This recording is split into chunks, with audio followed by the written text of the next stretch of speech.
That's right. Hey, I'm going to tell you, the stars are here. The stars are aligning with the universe. Welcome to Hooking Up and Tracking Down 1130 The Tiger. I'm Gary McCoy. I get to be in the middle of the radio today. Yeah, you're on the 50-yard line. Yeah, I never get to do this. No. I mean, you guys are always the stars. Graf said he was on that end because he had the longest cord. Yeah. That's what he said. So I can relate to long things. So I knew the cord was. You said that. I knew the cord was the longest. We have just about converted or perverted him. Hooking Up and Tracking Down live today from Toledo Town and Tackle, right here at the intersection of Highway 6 and Highway 191, just outside of Zwolle, right here on the banks of the Pendleton Bridge. Yeah. And we're getting ready for the huge tournament, the Elite Series, here on Toledo Bend this weekend. Would you say this is the heart of Toledo Bend? Well, you can't come within 20 miles of the Pendleton Bridge and not stop in Toledo Town. No, I think there's a law. No, I think you're right. I mean, when you come down here, you got to come in because, number one, you need to find out what the fish are biting. Yeah. And all you got to do is walk around, just kind of watch the guys here in Toledo Town, and you get an idea. I mean, if these spinner baits are disappearing off the racks, or if this particular plastic lizard is moving, you spend 20 minutes here. It's like spending 10 hours out on the water. I agree. If you're observant, you just come in here and see what baits are missing off the rack, and you can get a good feel. But you ain't got to do that. Gil Self, who is the tackle manager here at Toledo Town and Tackle, is always available, full of knowledge, spends a lot of time here on the water. Full of knowledge. Okay. But anyway, just a great guy. He'll help you out. He'll tell you what you need to be throwing, what's hot right now, what's not hot. But, Gil's out today, and we got to send our blessings out to Gil because he's not feeling well. He's kind of under the weather. So no. Gil won't be joining us today. Okay. Well, you can buy baits anywhere. Yeah. I was in here the other day when we were on the way to Sam Rayburn, had the best omelet I've ever had in my life. I'm not kidding. I met Maurice Jackson down here. We had breakfast. He said, you need to order an omelet. It was as big as Gary's head. Really? Yes. I didn't know that you could get an omelet. You eat it all. I know you can get a great pizza and a hamburger here. Yeah. No wonder he wasn't hungry for lunch. Yeah. Okay. Elite Series is here. Yeah, the big boys are here. Now, and hopefully we're going to have a couple of the elite anglers. That fella over there, y'all look from the side. It looked like D. Cooper. Somebody ought to shoot him.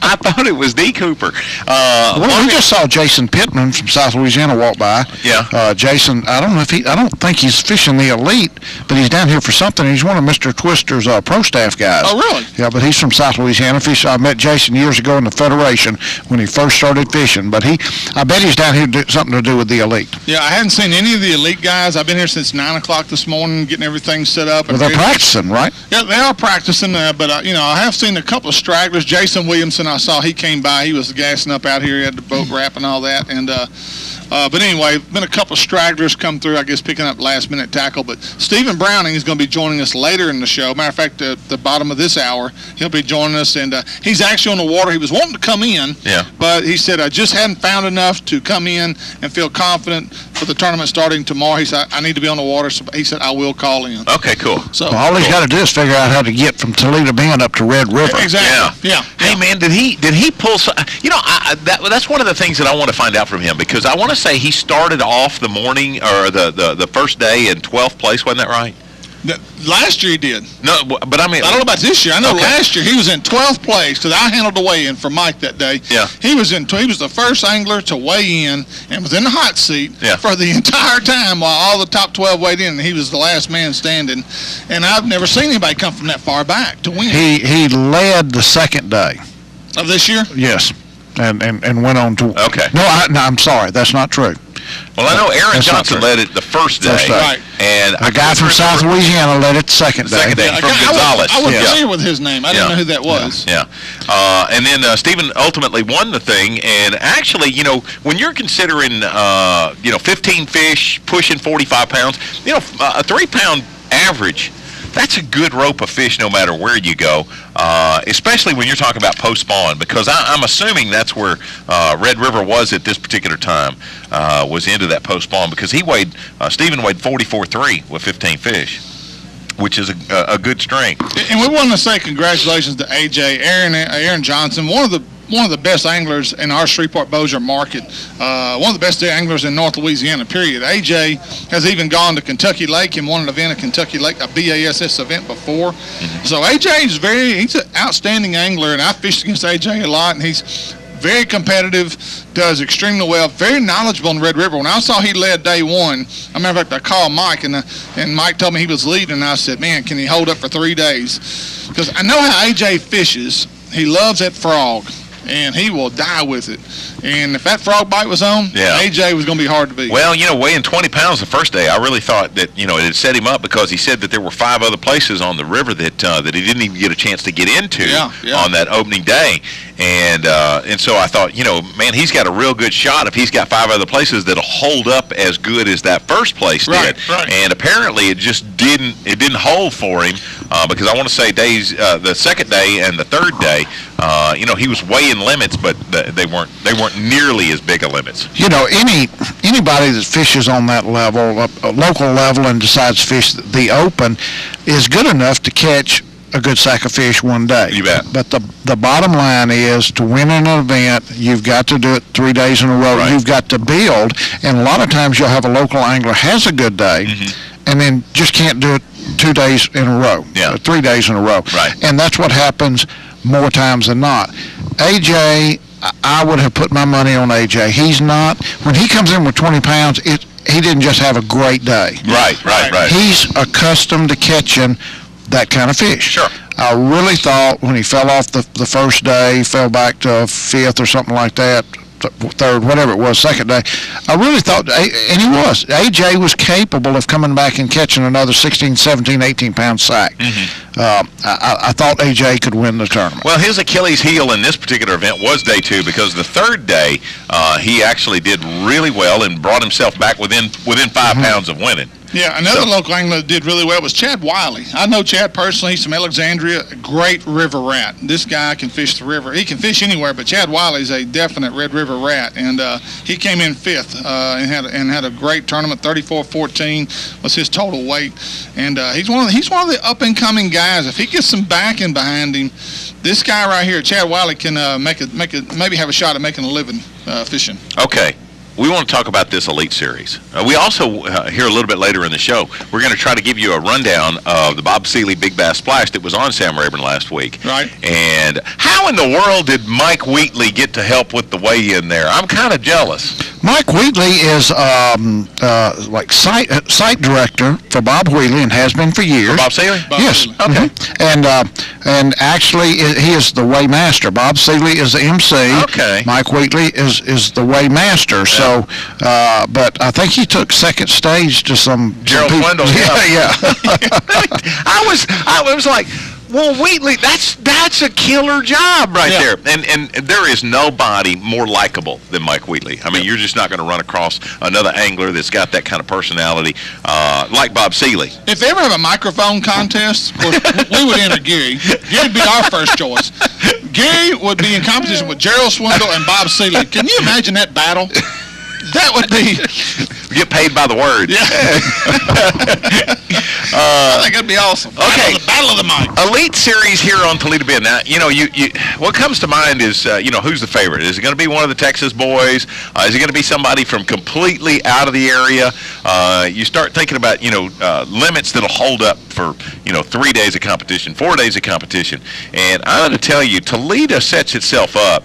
If you find fish 7 feet of water falling into 12, you can replicate that all up and down this lake. If you find fish in 14 foot of water falling into 20, you can replicate that all over the lake. So you're not limited in any one particular area, but what you'll find is that certain schools of fish are just bigger than others. Yeah. Now, what do you think the cold temperatures going into the 40s again the next 3 nights are going to do to the bite? We just talked about that on the way down. Whatever frog bite there might have been, I wonder will it kill it? Okay, let's start from stage one.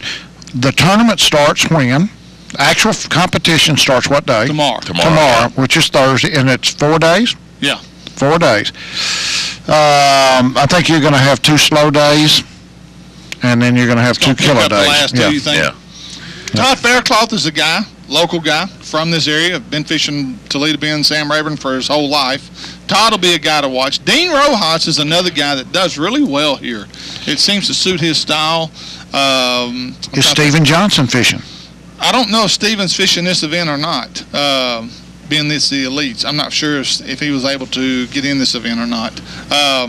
But again, this is a lake where any one of three patterns could come into play. Post-spawn, pre-spawn, any one of three things could come into play on this particular body of water, depending on where you want to run. My money, though, is on the south side of the lake. And when you're going to have to stay south of the Highway 6 bridge in order to win this one. Yeah. For the simple reason that, you're going to still see some bedding action going on down on the south end of the lake. The hydrilla is still down there in good water, good depth. The north end of the lake, I don't think it's just still too early in the year. Give it another 3 weeks, then the north end of the lake will have started to pick up. You'll start seeing fish anywhere from Bisons on up to A1 Converse in that area. I just think it's still too early for that to It's too early to catch a sack of fish out of the bushes? No, I don't think so. And this is the first time in how many years that we've had water in the bushes? Yeah, but when you... Maybe they forgot to go to the bushes. Maybe they forgot they could swim around. Maybe the bushes aren't there no more. What is the lake level? When you say there's water in the bushes, it's got to be over 172. Should be on a board right up there. I can't see. It's got to be 172. 172 is pool stage, right? That's right. Yeah. But you can have water in the bushes and but not substantial water where they'll be in there. You've really got to be up over 172 over pool stage. I don't know if it's over pool right now. No, I'm sure it's not. Yeah. But the thing about it is when you even here on the if you go north of the bridge, you're probably going to want to stay around the P Farm, anywhere south of Solon's in that area on into Lannan. 12-15 flat. 12-15. And that's another thing. Will a Carolina rig in the 12-15 area, will it hold up right now? Whereas, 10 years ago, there was no question that's where you would have headed. Yeah, exactly. Well, another area that's always been good on this end, San Patrice has always been pretty good. San Miguel, it's hit and miss there, but San Patrice and, there's a pocket up here, Martinez Creek. Mm-hmm. Martinez, which is where AJ fishes a lot. We've talked extensively, me and AJ have, and he fishes Martinez. And this time of year, it can be a creek that can get hot as well. Mm-hmm. So I look for Martinez on down, 12-15 on back, like you said, to the south end. South end's where all your great grass is right now. There's no grass north of 12-15 right now, so I don't look for like you said, like Mike said, unless there's fish in the bushes, if there even is water in the bushes, that'd be the only way. And can you win a tournament here in 4 days in the bushes? Woo. Yes. You think you can? Yes. The thing about it is will that cold water, like tomorrow morning, the temperatures get down into the 40s, how far out of those fish going to pull? Sometimes, a cold front like that will pull them out, but it'll put them really heavy on cover, right? And they get real easy to catch at that point. And it's supposed to warm back up pretty quick, so it's not like the water's just going to stay cold for a while. It's going to warm up every day back into the 70s, so that could keep that water temperature. The problem they may have is fog. They may have some fog delays. I didn't think about that. Yeah, they could have some fog delays. So the water temperature is going to be way warmer than the actual air temperature. It was foggy on my lake this morning at Natchitoches. And so... You own that lake? Yeah. Well, of course he does. He's making payments on it. It's my lake. Lord, you didn't know that? Yeah, just let somebody get fish up behind his house. Sibley's a distant family name of ours, and we just named it Sibley after... Anyway, go ahead. Okay, again, we are live until 1 o'clock today here at Toledo Town and Tackle, right outside of Manny, right here at the intersection of 191 Highway 6. Come have lunch with us. Come hang out. Here in a few minutes, we're going to go through what baits are hot right now, what potentially could be the winning pattern here on Toledo Bend for the Elite Series. Also coming up later on in the show, we'll wrap up everything that happened with the Bob Seeley Big Bass Splash last weekend on Lake Sam Rayburn. Didn't take a double-digit fish to win that, is that right? No, 981. Wow. Who would have ever guessed? And then Stephen Browning, who won the Red River Central Open last week. We'll get a chance to visit with him. It's all right here on Hooking Up and Tracking Down, 11:30, The Tiger. Quitting time, I hit the door running. Toledo Fiberglass specializes in fiberglass restoration, offering fiberglass repair on all major brands of ski and bass boats. Al Drew and his staff will get you back on the water where you belong. Everything from metal flake scratches to recarpeting, Toledo Fiberglass can fix it. It's also home of the Gorilla Hull and the headquarters of the Minn Kota Talon Shallow Water Anchor System. So the next time you need fiberglass repairs or restoration, go see Toledo Fiberglass just off the Texas Highway or call 800-554-5452. You've heard the old saying, good things come to those who wait. Well, Natchitoches, the wait is over. John Abraham has just opened the best hunting and fishing store in Natchitoches. Cypress Knee Outdoors, located on Highway 6 west off I-49, has everything a hunter and fisherman could want. Top name brands Zoom, Sandtone, Pelican, V&M, and the new Uzo baits, as well as hunting brands like Primos, Duck Commander, Hoyt, and Federal. So don't drive to Shreveport Ellick anymore. Go see the guys at Cypress Knee Outdoors or call them at 238-HUNT. Welcome to the Natchitoches Shooting Range, where you can participate in many exciting activities such as traps, skeet, 5-stand, sporting clays, cowboy action shoots, and many others. Individual memberships and family memberships are available, but the public is welcome. Come enjoy yourself at the Natchitoches Shooting Range on Tawson Island Road, just before the Grand Ecore Bridge. Did you notice some brands sending out trophies from 2006 at boat shows this year? Really? That's like wearing your high school Letterman jacket to a job interview when you're 30. But if other brands are going to raise the issue of awards, no matter how old they may be, we're happy to join the conversation. When it comes to awards, Sea Ray is in a class all its own. Sea Ray is the most awarded boat brand ever. Bayou Outdoor Supercenter has yours waiting for you. Bayou Outdoor Supercenter is Louisiana's family-owned RV and marine dealer. Speaking of pests, here's Steve Graff, Gary McCoy, and Mike Eckel. And welcome back to Hooking Up and Tracking Down, live right here at Toledo Town and Tackle, over here at beautiful Toledo Bend Lake. Mike Eccles, Gary McCoy, Steve Graff sitting here. Real quick, Paul's Farm and Garden Supply, your pet supply headquarters, and a certified Purina expert dealer. Paul has a dog food that is specifically designed for every type of dog you might own, whether it's your hunting dog, show dog, or just your best bud. Paul's Farm and Garden has exactly what you need to make your dog the best he can be. Stop by 1300 North Market Street in Shreveport and pick up a bag of the best name in pet food industry, Purina. That's Paul's Farm and Garden in Shreveport. It's also a place, if you're going to, and Gary talked about this on the drive down, planning a spring food plot. Yeah. He has got everything you need. If you want to do what you really need to do for your deer herd, let's help them grow in the spring instead of trying to fatten them up in the winter. Oh, yeah. And, you know, Paul Davis is one of those kinds of guys. I mean, he's not somebody that just got into this. Where, you know, you can go to one of the big box stores and you can buy a sack of whatever they've got, and there's nobody going to be there to be able to help you out. Paul can explain everything, what you're hoping to attract, what you're hoping to accomplish. He you know, and fertilize and the different types of fertilizer. That's the guy. When I walk in, I say, Paul, here's what I want. And he says, you need this, this, and this. Walking in there is like walking into the tackle department at Bayou Outdoors with David Meek. Right. There's not a lot of junk on the walls. Right. Yeah. It's only what we need here, and when you walk into Paul's, it's the same thing. You're not going to be bombarded or overwhelmed by racks and rows of stuff that is not, you know, usable around here. Okay, what if I don't care about my deer herd? I care about myself and tomatoes. Oh, yeah, I baby. love tomatoes. Is it too late to plant tomato plants? I don't even It think. better not be. I just planted some a few days ago. I was Did gonna you say, really? I don't even think we've really got into the middle of it yet. I mean, it's been so it's not cold. too late. Okay, Yeah. well, I'm wanting to plant some tomatoes. What How- do you how plant? tall are Mike? your What do you sets? use?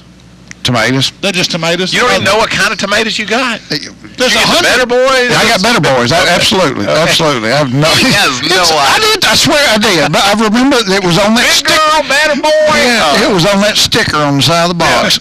Well, Better yeah. Boys. And you know, now the one that 4 plants. I like the Beef Master. That's a Oh, do big you? old tomato. But is it really sweet?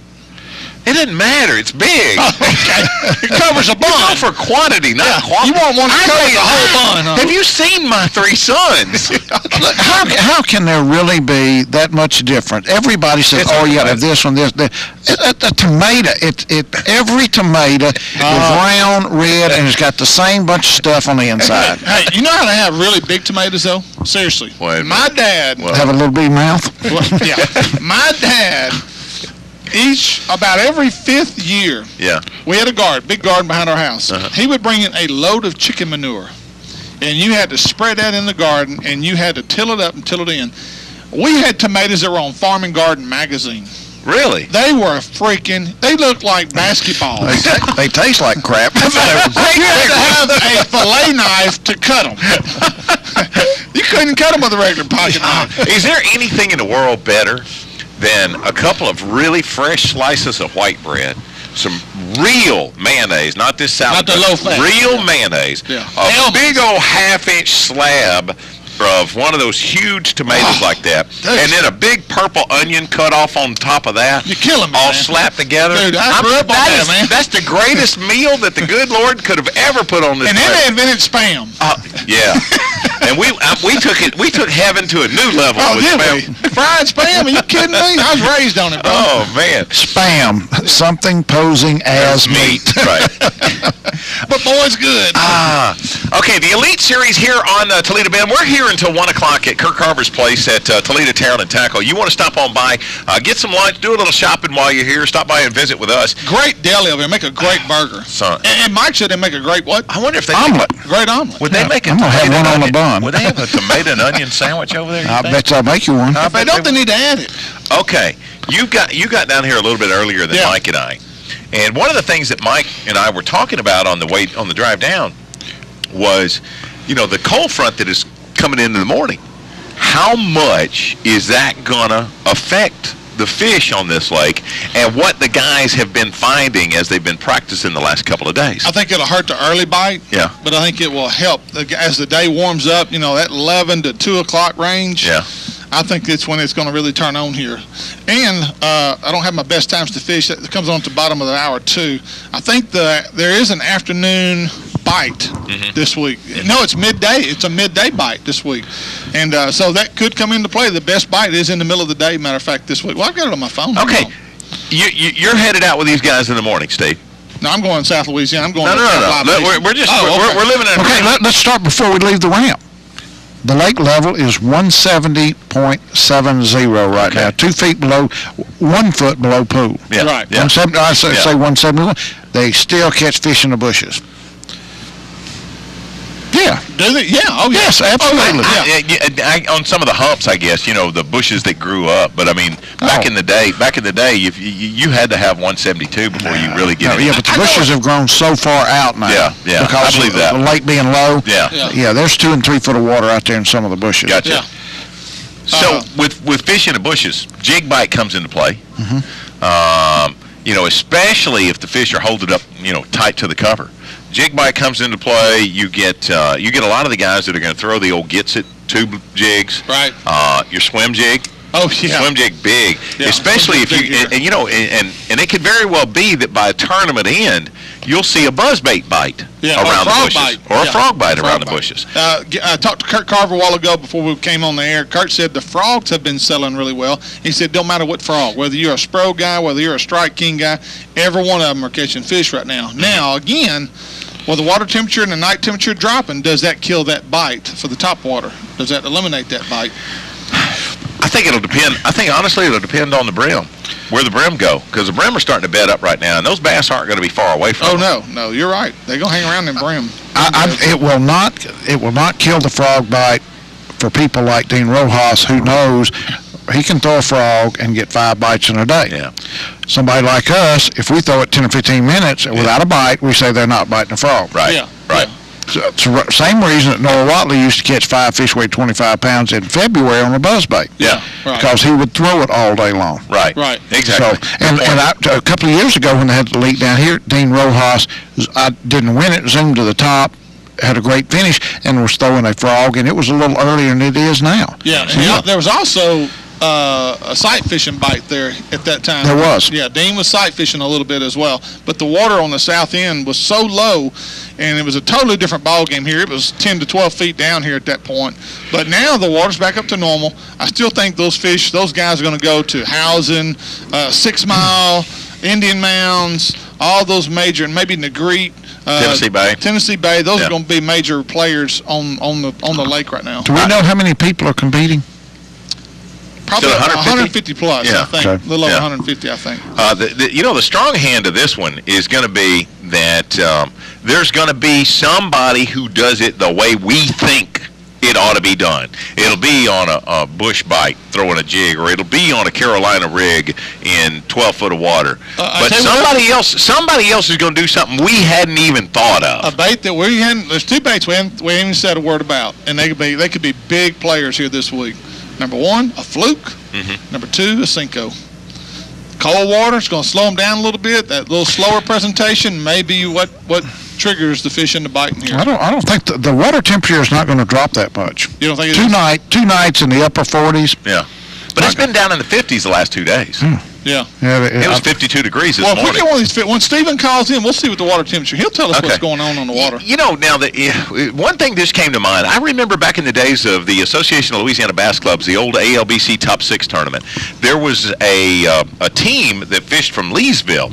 And every year, about this time, maybe we're just a little bit early, but every year they found fish that were on the south end of the lake spawning on those big old oak tree limbs out there in 25, 30 feet of water. Those limbs would be down 7 or 8 feet under the surface. And I'm going to tell you, these guys would hammer them on a big old 3/4 ounce spinnerbait. Yeah. Just slow rolling it through those limbs. You know, if somebody were to discover, you know, where these guys used to fish or how they would catch those, that could be a real player, because those guys were catching, 6 and 8 fish a day that were averaging 5-6 pounds each. Walking around the racks here earlier today before you guys walked in, I was looking around. White spinnerbaits are flying off the shelf here. It don't matter if it's a double willow leaf, Colorado tandem willow leaf, it doesn't matter. White seems to be what guys are coming in here and picking up off the shelf. You seen the water? I haven't been on the water at all here. Okay. I have no idea. I would imagine, though, again, when you get down there where all the grass is, it's going to be filtered out pretty darn clear. Yeah. So, but the San Antonio, this is the M series. They were completely sold out of 2 or 3 different sizes in both the half ounce and the 3/8. So, and it didn't matter if it was double willow leaf or this and here, the tandem Colorado.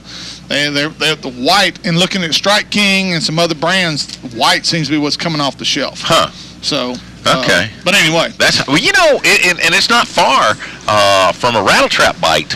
Again. Trap bite may still be a little trap bite going on right now. And some of that eelgrass, peppergrass, you know, you see a lot of 4 and 5 pound fish come out of that. Guess what else has been, one of the girls told me, I said, what's been selling? She said, well, I don't work on this side, but today, she said, I've had 4 or 5 people come in and they bought the big Magnum crankbaits. Wow. The big 20-foot plus crankbaits. Wow. Like, really? Huh. A little unusual. Yeah. So, I don't know. Maybe somebody knows something we don't know. Which would be you know, unusual for somebody else. There are some people, somebody knows more than us? I don't think there is. There are some people that will take one of those deep diving crankbaits and fish them in shallow water. Oh, you bet. Oh, yeah. So, they may not be out there on the river throwing that. Yeah, exactly. All right. Well, hopefully here in a couple of minutes, we're going to get a phone call from Stephen Browning, the winner of the Red River Central Open last weekend. He's a repeat winner. 2 years in a row. 2 years in a row. I mean, he's like the king of the red when it comes to BASS now. Yeah. We'll hopefully get a call from him. He's doing a little practicing down here on Toledo. That's where we are. Toledo Town, the intersection of 191 and Highway 6 outside of Manny. You know the spot. If you're in the area, stop on by, have a hamburger with us, and visit a little bit. We'll catch up with you as well. It's hooking up and tracking down on 1130, the Tiger.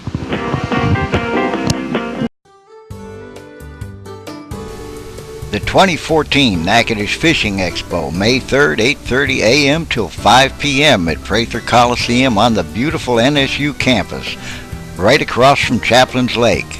It's even bigger, even better than last year. Here's hoping to see you there.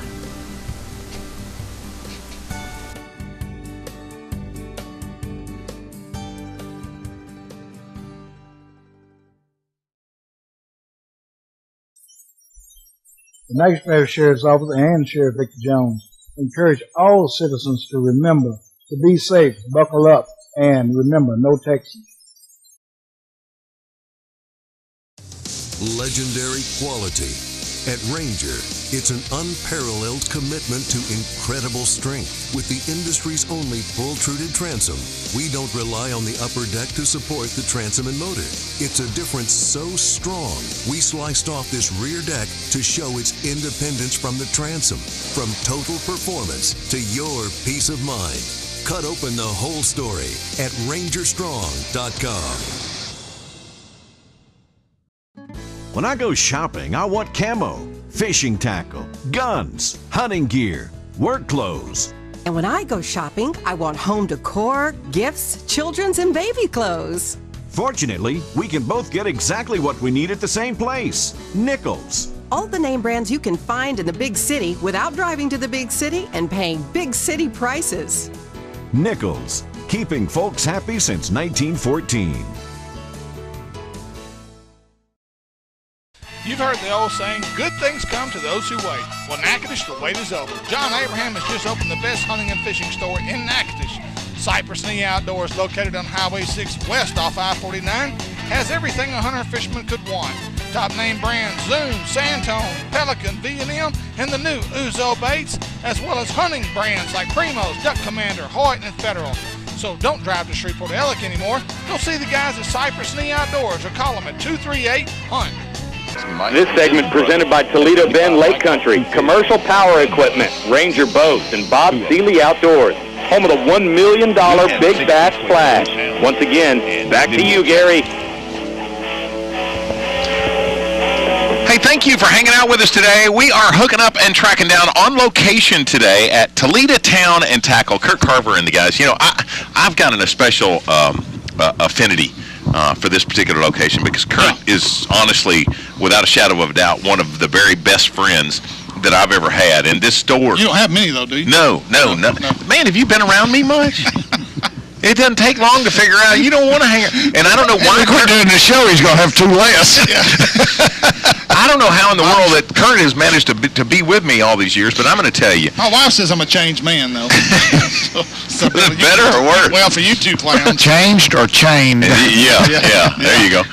But I'm going to tell you, Kurt and his dad, Glenn Carver, you know, a lot of people don't realize Mr. Glenn was the guy who first patented the twirl tail worm. He's the first history. He's the first guy that ever was showing any innovation whatsoever in plastics. Yeah. And at one point with Sabine Manufacturing, they were manufacturing 70 to 80% of all the plastic worms in the world. Oh yeah, exactly. For different right next door. So when you walk into this store, you're not just walking into a tackle store. You're not just walking into a bait store. No. You're walking into an arena that the pros know. Yeah. When what is said in here is gospel. Oh yeah. And it's said with the most experience, not just a couple of years. You know, these guys, when Mr. Glenn first came down here, Toledo Bend was relatively new. We're talking about the early 70s. I mean, you know, it was, and by the 80s, you know, things had really begun to explode, and so you're going to get something here that you can't get anywhere else. Let's ask Stephen Browning if he got information from here. Oh, sure. Is he on the phone? Yeah. Not get any information from Toledo Tackle? Yeah. Do you? I wish I would have, though. I wouldn't be sitting out here in this wind. Well, you know what? I'm glad that you brought that up. What are the conditions setting you up for tomorrow morning with a possible record low? You got wind blowing today. Is it that much different from what you saw in Red River last weekend? Oh, it's a lot more different. This lake, the grass and Toledo Bend is probably as healthy as I've seen it ever this time of year, and abundant too. And you know, I to be honest with you, it's extremely hard to practice. So I think you're going to see the best of the best winging it tomorrow, just simply because of the conditions that we've had, you know, over our practice period. What kind of water temperature did you see this morning? You know, it's starting off in the upper 60s and getting into the mid-70s, but, you know, I don't expect the water temperature just to do anything drastic over the next few days, even though we are going to have, you know, some tremendous lows over the next couple of evenings. You know, the lake's pretty stable as far as the actual temperature from a depth standpoint. I don't think we're going to see a lot of big changes in that at all. Well, let's back up a little bit, Stephen. Let's back up to last week and your win on Red River. And congratulations. Yeah, congratulations on that big win. He went 2 years in a row. I don't know if that's been done. Going to the Classic. Yeah, going to the Classic. Locked his position in that event.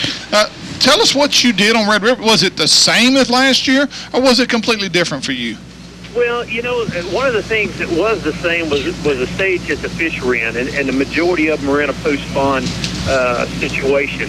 The grass, lily pads, I guess more than grass on the Red River, they weren't as prolific as they were in years past. And, you know, I think that really helped put those fish on wood. And I fished just any little stick, any little lay down or something that I felt like would have one, and kind of fished it the same way as I did last year, with the exception of, you know, I did not lock through. Last year I locked through and went down to pool 4. This year I just stayed right there in pool 5. Yeah, so you didn't do any locking through whatsoever. You just pretty much stayed around. Now, how far was you making a run, Stephen? Was you making a long run in 5 or just keeping it close?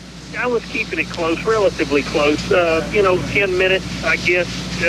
Not quite down all the way to the lower end of 5, but where we were taken out of, and about a 10-minute run was about as far as I ventured off last week. Where did you sit at the end of day 1?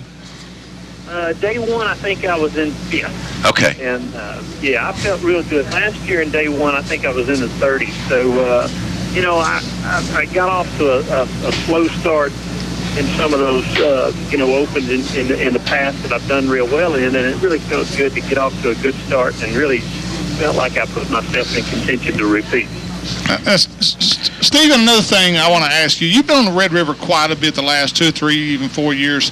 Give us your assessment of Red River at this point. Is it gotten better, getting better, kind of leveled off, stayed the same? What's your evaluation of Red River at this point? I honestly think it's probably leveled off, staying the same.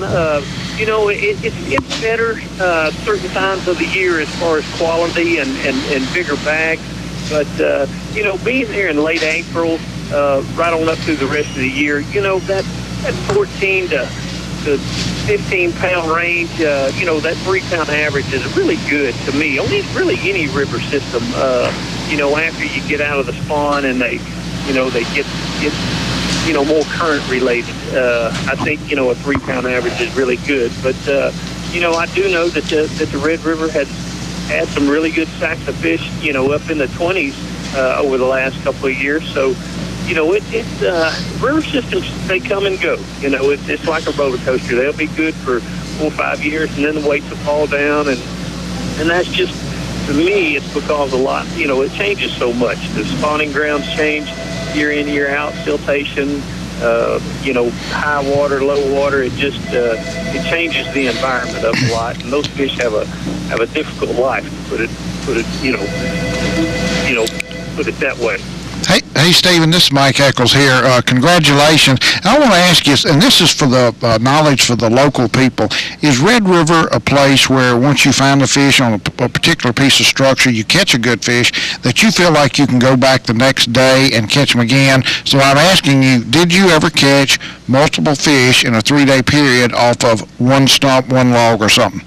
You know, there were several places that I did, Mike. The big key is that, you know, on the Red River, you have to make adjustments according to what they're doing with the water. You know, when we got there, the water was up, the river was muddy.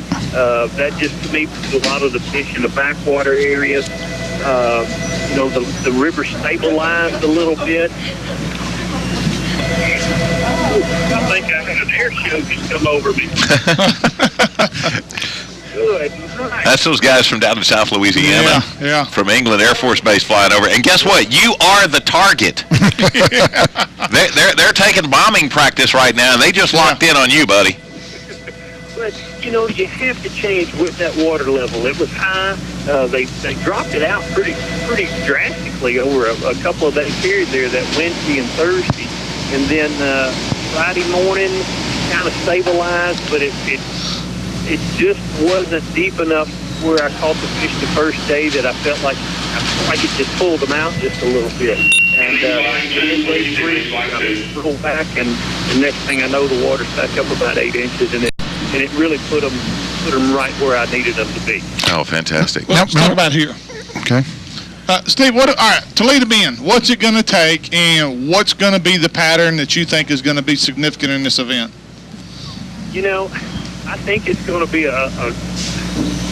a lot of changing going over the next few days. And what I mean by that is I know that there's dead fish on the lower end. I know that there's a little bit of a shad spawn in the middle part of the lake, and the offshore bite for me has not been very, very strong at all. So I think you're going to see a lot of guys fishing on top of each other on the lower end. That middle section, if you can find the right shad spawn and get the fish going. Don't really know what that cold weather is going to do to the shad spawn, but a guy can really get right in a hurry, if he finds the right bunch of fish around those shad. But, I see it being very, very similar weight-wise to what Dean had the last time we were here in May. And that was, right around 71, 72 pounds at the end of this thing. Oh, wow. Wow. So it could very well be, a good time. Do you think that the difference between, let's say, the top 5 and the next 5 down will be one day that angler really locked in on them that one day and had a really big sack that day?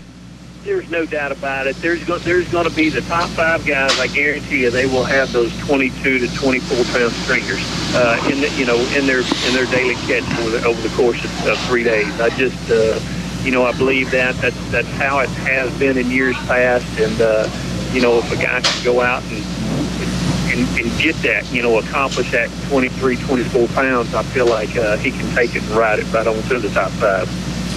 There is, as you were talking about, there is some good grass now, and that leads you into several different ways that you can fish that. You can fish the edge. You can get off in the middle of it and punch it. You can get on the other side where it's too shallow.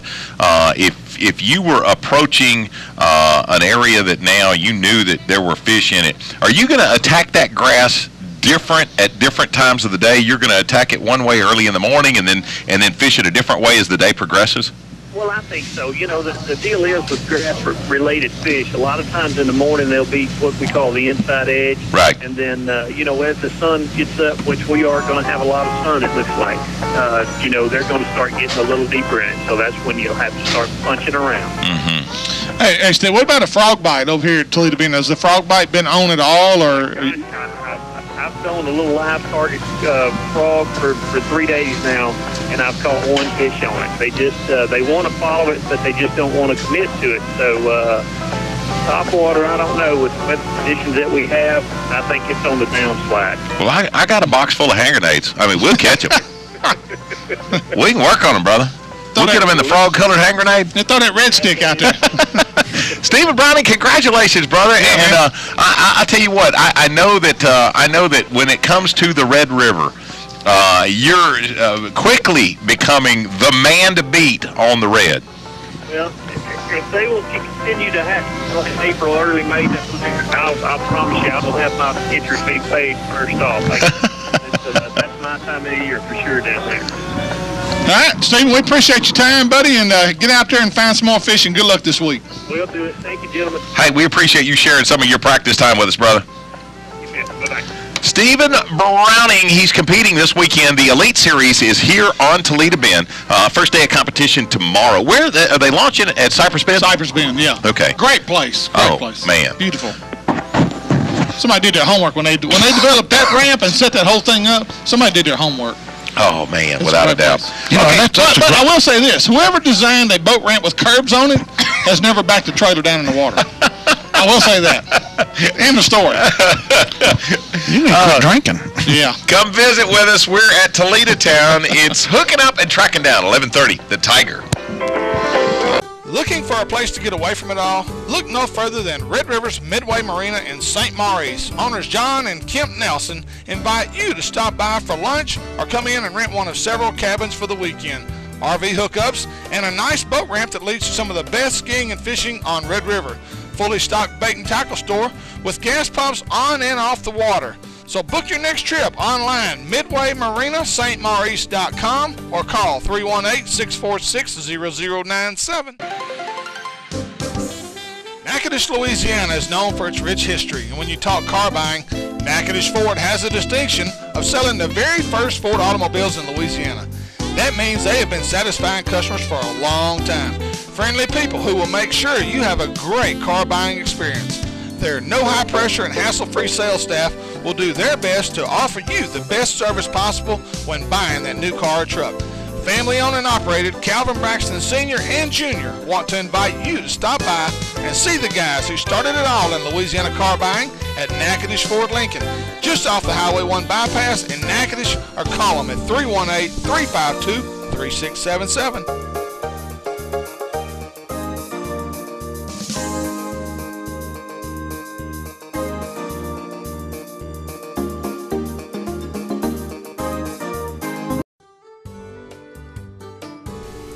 The 2014 Natchitoches Fishing Expo, May 3rd, 8:30 a.m. till 5 p.m. at Prather Coliseum on the beautiful NSU campus, right across from Chaplin's Lake. It's even bigger, even better than last year. Here's hoping to see you there.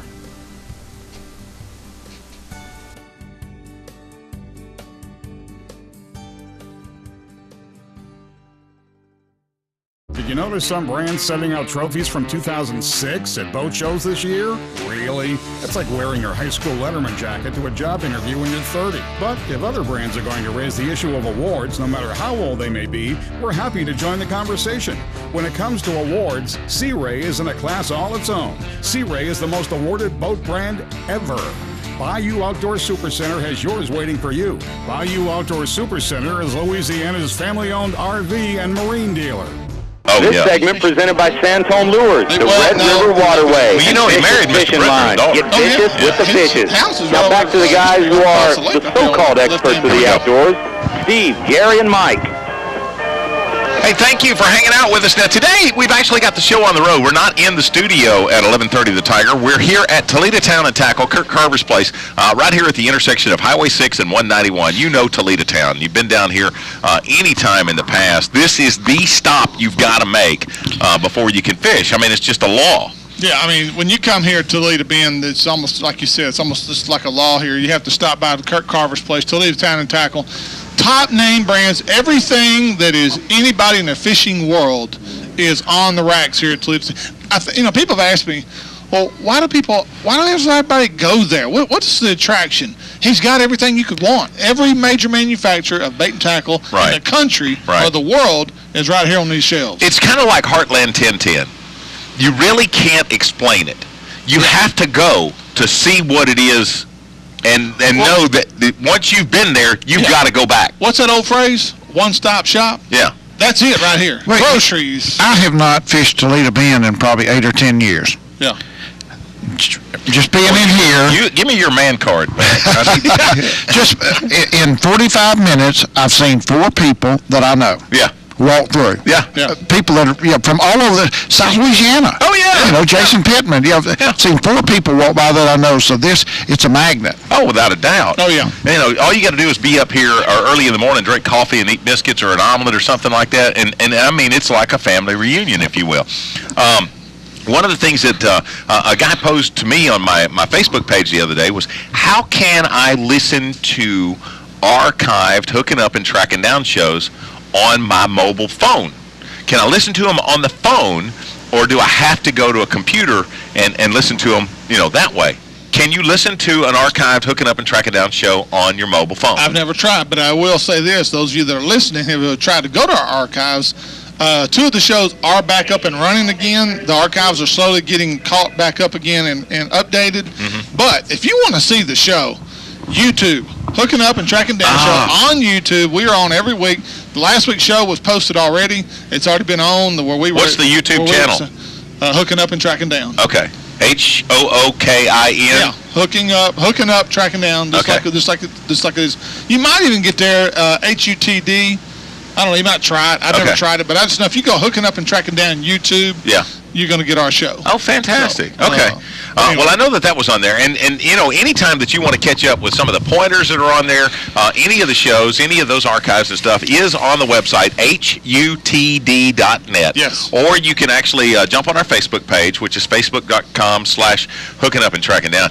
Great question for today. Yeah, it is a good question. Who's the greatest Toledo Bend angler of all time?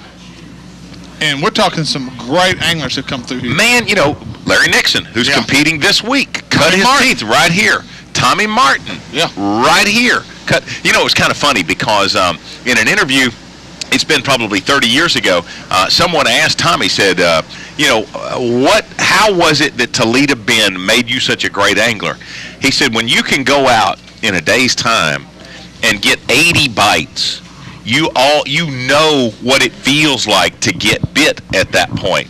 If you live up north where you get 5 bites in a week, it takes you that much longer to develop that well of knowledge. Yeah. You know, just knowing when a fish took that crankbait and let it go, or short struck a spinnerbait, you by getting that kind of experience in such a short period of time, you just learn that much more, and that's what Toledo Bend afforded everybody. But I don't think it was just going out and getting 80 bites. It was the opportunity to get 20 of them in the bushes, 20 of them around stumps, 20 of them on a river ledge, and you could do that, and it taught you. Number 5, here's Mike Mitchell. I can't have from anybody. Yeah, exactly. I think that it was the versatility. I mean, like if you go to Cross Lake, you're going to learn to fish boathouses. Or Cypress Street. Yeah, something like that. But on Toledo Bend, you could learn almost any style of fishing you wanted to. That's a great point. You just went to where I was going. I asked Larry Nixon one time, if a guy wanted to fish professionally, what would be the best training grounds you could go? Where's the best place you could go? The best place you could go, he said, was Toledo Bend. He said, nowhere is there a better place to learn to fish and hit every type of structure, whether it's structure fishing, whether it's bank fishing, whether it's grass, timber. You go fish the river. Yeah, Toledo Bend offers it all. He said, if you can fish on Toledo Bend and you can find fish on Toledo Bend, you can fish anywhere in the country. There's number 6. There's Mr. Glenn Carver himself right here in the store. There's history standing right there. I guarantee you that man, if you need to know where to catch a white perch, I guarantee you, all you got to do is pull on his coattails for just a minute. Well, we're trying to figure out now from Glenn Carver, who was the greatest Toledo Bend angler? Let's get your opinion ever of all time. Who was the best one?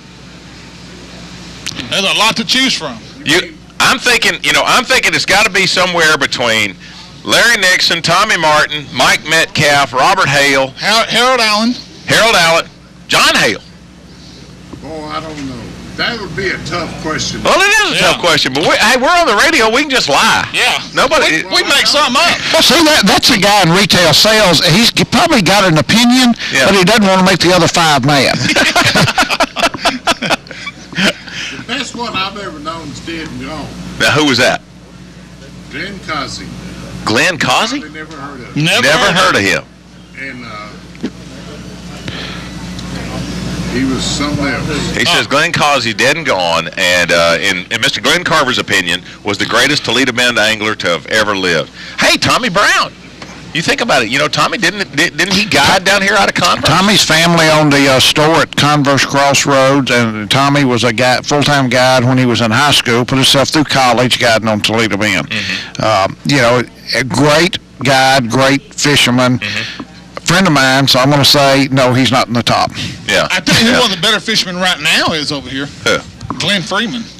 Without a doubt. Glenn Freeman does very well at all these tournaments on Toledo Bend. And if I had to pick somebody right now, I would pick Glenn. The question is ever. Yeah. So you got to go back to the early 70s and say, and I'm going to have to say that, Gary, you're right. I said Mike Metcalf, but probably Robert Hale. Robert Hale. Now, Mike Metcalf, 12 months out of the year, if you averaged all the tournaments together, Mike would have probably edged him out. But between Robert and William Hale, when that water temperature hit 65 degrees up to 95 degrees, I guess it was because of all of his years of school teaching and being down here in the hot summer months. When August rolled around, if Robert Hale was on the water, you were fishing for second place. Yeah. I mean, that's all there was to it. And I tell you who one of the best brim fishermen is that's ever come through here.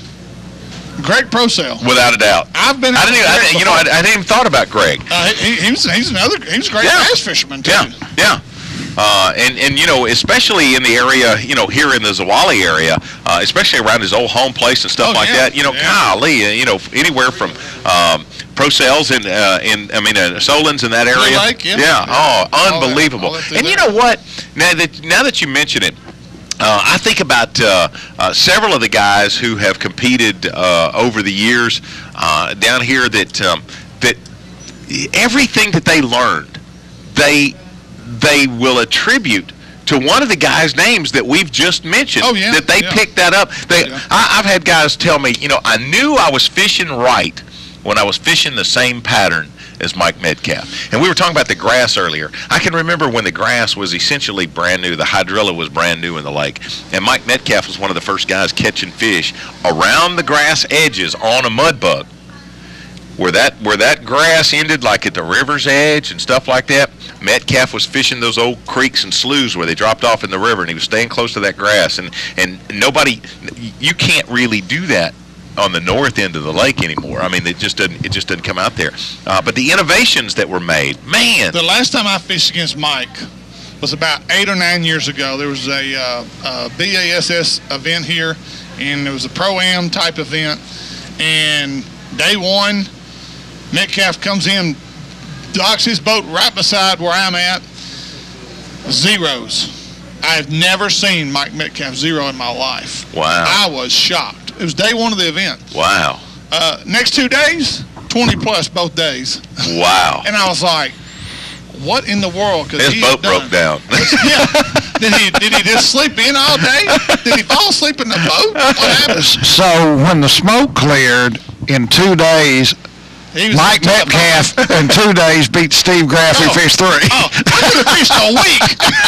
Mike Metcalf. Are you kidding me? See, that comes back to people talk about, if I had the time on the water as him, I could be that good. No, you can't. No. Yeah. There are some people who are just wired different. And Mike Metcalf was one of those who was geared to think about how to catch big fish.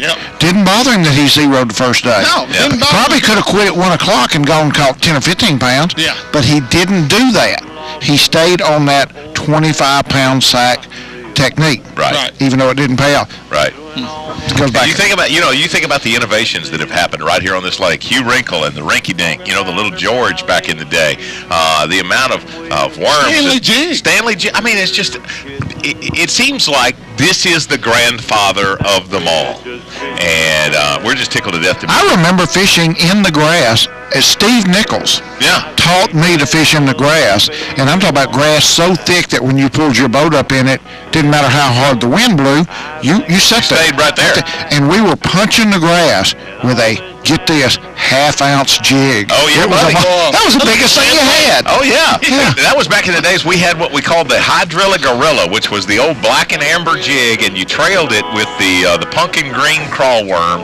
Grass was just, what? I remember watching John Fox over here when I was a kid. Yeah. Early 70s. Yeah. Mr. Twister had just come out with the first auger tail worm. Oh, my goodness. And it was a chartreuse, bright, clear chartreuse color, and they were waxing them. I couldn't wait to go to Toledo Bend. I'd sit in front of the TV like as a kid, just glued to it. They came from Mr. Twister and gave, this is the name we didn't mention, not one of the greatest anglers, but one of the most unique was Robert Beeson. Oh, without a doubt. And gave Robert Beeson the first phenom worm, ice blue, and Robert caught like 2 or 3 this is in the 70s, 2 or 3 7-pounders the first day. Huh. Now that was, you talk about history, Mr. Twister here on Toledo Bend, and unique anglers. It was Robert Beeson that a lot of people knew. Very few people got the privilege of spending a day in the boat with Robert. But very few people wanted to. That's a fact. That's a fact. Robert was a different individual. Dedicate a 1-hour show to Toledo Bend. Oh, without a doubt. We ought to do that sometime. Toledo Town and Tackle's where you'll find us today. We are here at the intersection of 191 Highway 6, right on the banks of Toledo Bend. Gary McCoy, Steve Graff, Mike Eccles for hooking up and tracking down on 1130 The Tiger. You're watching KNTS Digital 19 in Natchitoches, Louisiana.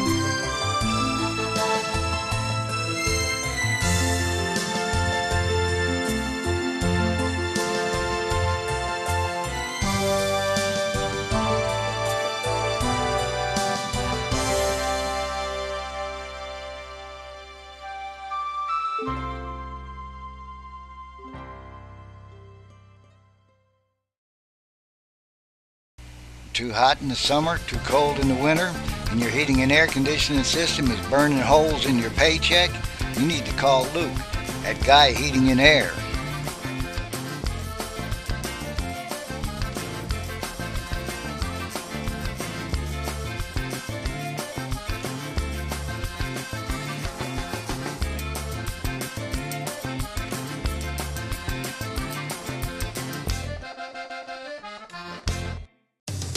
Legendary quality. At Ranger, it's an unparalleled commitment to incredible strength. With the industry's only pull-truted transom, we don't rely on the upper deck to support the transom and motor. It's a difference so strong, we sliced off this rear deck to show its independence from the transom. From total performance to your peace of mind. Cut open the whole story at rangerstrong.com. Hello, I'm Troy Unbehagen. We at Natchitoches Nursing and Rehabilitation proudly support and watch TV17's local programming. Welcome to the Natchitoches Shooting Range, where you can participate in many exciting activities such as traps, skeet, 5-stand, sporting clays, cowboy action shoots, and many others. Individual memberships and family memberships are available, but the public is welcome. Come enjoy yourself at the Natchitoches Shooting Range on Tawson Island Road, just before the Grand Ecore Bridge. You've heard the old saying, good things come to those who wait. Well, Natchitoches, the wait is over. John Abraham has just opened the best hunting and fishing store in Natchitoches. Cypress Knee Outdoors, located on Highway 6 west off I-49, has everything a hunter or fisherman could want. Top name brands Zoom, Santone, Pelican, V&M, and the new Uzo baits, as well as hunting brands like Primos, Duck Commander, Hoyt, and Federal. So don't drive to Shreveport Ellick anymore. Go see the guys at Cypress Knee Outdoors or call them at 238-HUNT. Toledo Fiberglass specializes in fiberglass restoration, offering fiberglass repair on all major brands of ski and bass boats. Al Drew and his staff will get you back on the water where you belong.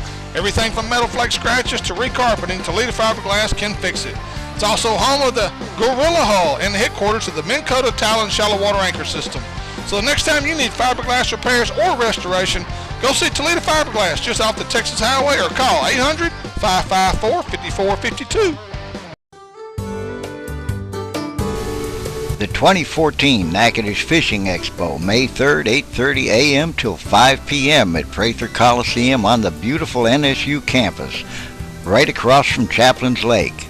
It's even bigger, even better than last year. Here's hoping to see you there.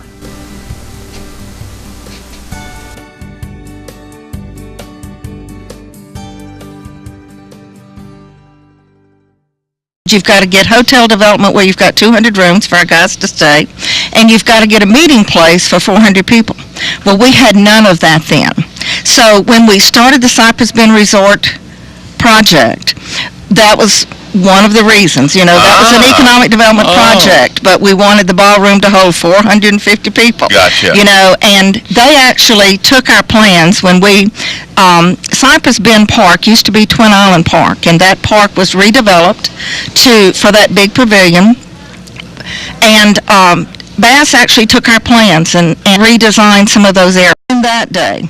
And probably back then, we could have a bass tournament for $30,000, okay? Wow. And they did. They did exactly what they said. When we got it built, they came, okay? Then I'm going to skip forward to the last 3 elites that we've had, okay?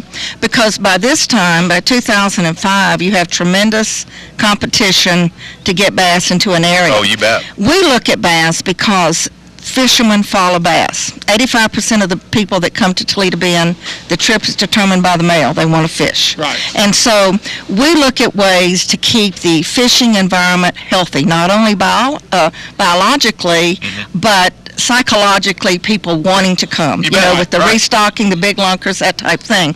Bass helps us keep our economic environment healthy here by coming to this lake. We know that the fishermen are going to follow bass, and it's going to keep our businesses healthy for the next 18 to 24 months. Yeah. So, and when they see these guys having success here all around the country, they're, I got to go to Toledo Bend. Yeah. We got to go to Toledo Bend. Absolutely. Yeah. But before Bass would come back, let's see, they came in 2009. They wanted to come for an elite, And I actually went to Montgomery, Alabama, and trained with Bass for a week on how to put on a really good Bass Elite tournament. And the first thing they said in their training session was, who in this room is capable of going home and putting together an inmate crew that can help us download and set up?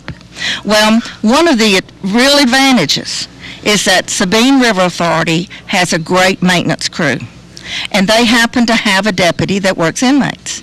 And so SRA this week has 16 people assigned to that site. Oh, wow. So they know when they come in here, it's going to be easy downloading and easy packing up. Wow. They know if anything breaks, it's going to be fixed, and they know that we're going to facilitate that tournament and make everything as easy for them as we can. And that's what we do. So I'm not going to tell you we don't have to court them as horned. We are a small rural area. We don't have the financial resources that Shreveport or areas in Alabama, Birmingham has, because they can go out and they can put together immediately the money it takes to get a tournament of this size. And our budget is about $165,000 to $170,000 for this event. And not only for what we're required by contract to do for Bass, but the Children's Festival, the music, the fireworks, the security, the shuttles, all of that stuff adds up, and the promotion, all that adds up. So, but we have a track record now with Bass, and I would tell you that when they came in 2012, they said that we had set the golden standard. Wow. That meant a great deal to us. Oh, yeah. Wow. Because, what a compliment. Because when we go out to those shows, we don't even have that events person like those big metropolitan areas have on staff. You know, we have me, myself, and I, 2 people. You're in. You know, and so we do have some retirees that have gotten on board with us that work Bass Classic and have really developed a relationship with Bass, and they are kind of that Kelly Wells for us. I just wish she knew something about Toledo Bend. Yeah, just a little bit. Yeah, God love you. You know, you just don't have a whole lot of education on this. Real quick question. Why has Louisiana done such a better job, other than yourself, of promoting the Louisiana side of the lake versus Texas? Well, that has a historical answer too, probably. When Toledo Bend was built and the two river authorities were legislatively formed to jointly operate Toledo Bend, the Texas SRA works more as a water conservation authority. They, both authorities now operate diversion canals, which most people do not realize. They have large diversion canals that service petrochemical companies in Orange for Texas and Lake Charles Sulphur area for Louisiana. Right. But Texas is a more water conservation. The Louisiana Sabine River Authority was designed more to work economically. For the hydroelectric power. Well, that, but also to help create more of a stronger business environment in the communities of DeSoto, Sabine, and Vernon. Gotcha. And so it has always operated a little bit differently. Louisiana has more parks than Texas does, and have developed those parks to a greater standard than Texas has. You know, so there is a difference. On a daily basis, they jointly operate the hydroelectric plant, you know, those levees at the dam and certain things on the lake, but they are two different authorities. Can you stay with us through the break? Sure, I can. Okay, because we got Johnny. I'm seeing if Johnny will call in at 12:30. Okay. Well, Miss Linda Curtis Sparks is here. We're going to visit with her a little bit more about what it means when BASS comes to town here on Toledo Bend. We're at Toledo Town and Tackle with Kurt Carver and the gang. Highway 6, 191. Come have a hamburger. Come hang out with us. See if there's might be a new bait that you got to have, a new rod and reel. Oh, yeah. It's all here. We're here till 1 o'clock, hooking up and tracking down at 11:30, the Tiger. Some things just stayed the same, but not Toledo Town and Tackle. Still the best selection of tackle on the bend. Zoom dive with Gene LaRue and Sam Tone. Now double the size of the original store, you have twice as much to choose from. With a new deli serving the best hamburgers, pizza, and soft drinks, you'll find something that's sure to fill your belly. They also have a great selection of tees and polo-style shirts. So stop in and treat yourself to the best tackle box on the bend.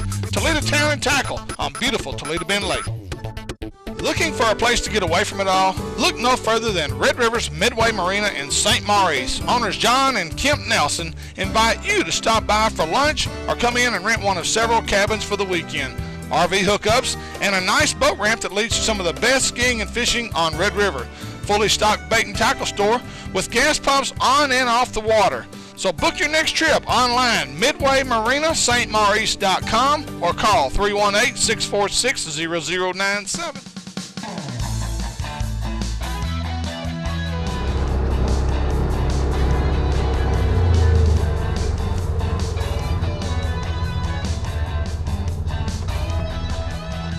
Hello everybody, Ranger Pro Staffer Steve Graff with the Hooking Up and Tracking Down Show.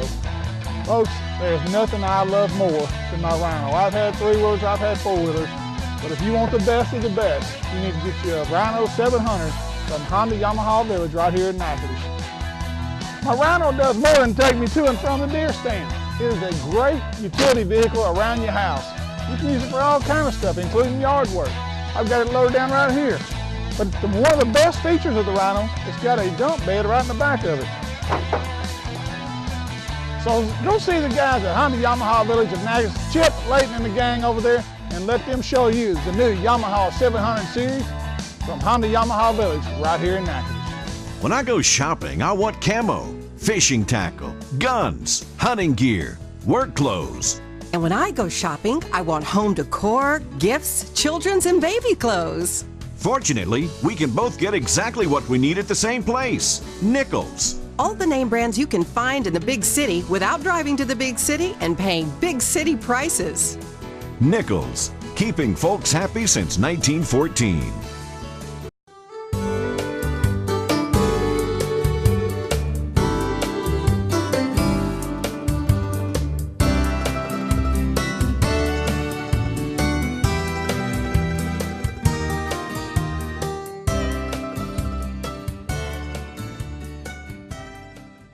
Take it away, Gary.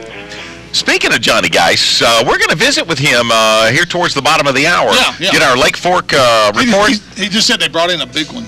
Oh, really? Yeah. Oh, speaking of big ones, Miss Linda Curtis Sparks is here, and you said Sunday you broke the record on the lunker? Right, in the Toledo Bend Lake Association's Lunker Bass program, where they give you a fiberglass replica if you bring it here to Toledo Town and a couple of other places. You weigh it in live and you release it live.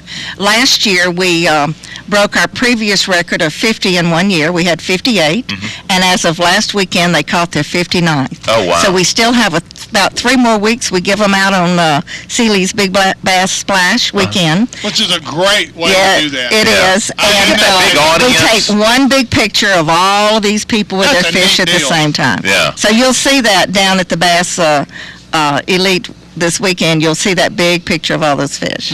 Okay, speaking of the Elite, you got a little bit of something for everybody. Obviously, you know, the focus is going to be on the big anglers that are here to fish and stuff like that, but you didn't leave the kids out. No, in fact, Bass really wants it to be a family-oriented event. They train us to try to make it that way. So the Toledo Bend Ministries on the lake brings in all their bounce houses and all their face painting, and we also have hired a wonderful clown out of Texas that's has about 14-foot stilts, the longest pair of blue jeans you've ever seen. Make any kind of animal balloon you can make, you know, for the kids.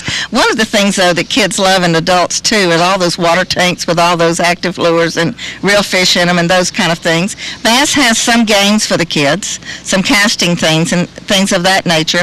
But we have music coming on Saturday night, and we have fireworks and lots of just happy time. You know, it's also there at the beach. Right. There's volleyball and all that activity going on at the same time that all the big guys are there. Let's just suppose now, obviously the three of us know how to get there, but let's just suppose that somebody's listening in the Shreveport area right now. They've never been to Cypress Bend. Give them directions on how they're going to come from Shreveport, the south end of Shreveport, to Cypress Bend. Well, those people from Shreveport and from Lake Charles can travel either north and south on 171. Right. And they would come out of Manny on Highway 6 and then turn south on 191 for a couple of miles, and the big Cypress Bend signs will be there. And from that point on, there will be security and people directing traffic. Normally, we only have to have shuttles on Saturday. We expect about 7,000 people on Saturday. Wow. But we will have shuttles for whenever we need them. Okay. They'll be ready and available. We have good security, lots of people working parking. So we will park, or SRA will park everyone inside that park they can. Okay. And it'll hold several thousand. Yeah. But then we'll start shuttling from the Cypress Bend Resort area. We have buses to do that. And there are 3 of them that will be running continuously. And they just take you to the launch site? They just take you right to the launch site. To the pavilion where To the pavilion where the tournament is. Gotcha. So it's real convenient. And they'll have a lot of vendors there from Vicious Fishing Line, different bait and tackle manufacturers will be there. Gary Yamamoto, I think he puts up. There's several different vendors that come in there as well, aren't there? That's correct. Bass has a lot of national sponsors. They will be there. In fact, Bass says this is the largest event they've held on Toledo Bend. They have many more sponsors this year than they normally would have. And we also have local vendors, too. We have great food. We've got jambalaya and gumbo and all those things. You can't find a tamale down here, can you? Yeah, I bet you could. Okay. Linda, when do you start working on events coming to Toledo Bend? Is it a year in advance, 6 months? How long does it take? It depends on the size of the event. Now, Bass, normally announces their venue for the year in a press release in June. So we would have probably the prior November issued them a letter of what we were willing or able to do for the next season. Then, so we would, they would respond to us as they did June of 2013, and we we pulled our committee back together and started working on it actively in August. And then we start fundraising in November and through about March. One thing I wish we had here, and I know it's just the demographics of this area, a huge arena, a really nice arena that we could host FLW Cup, the championships, the Classic.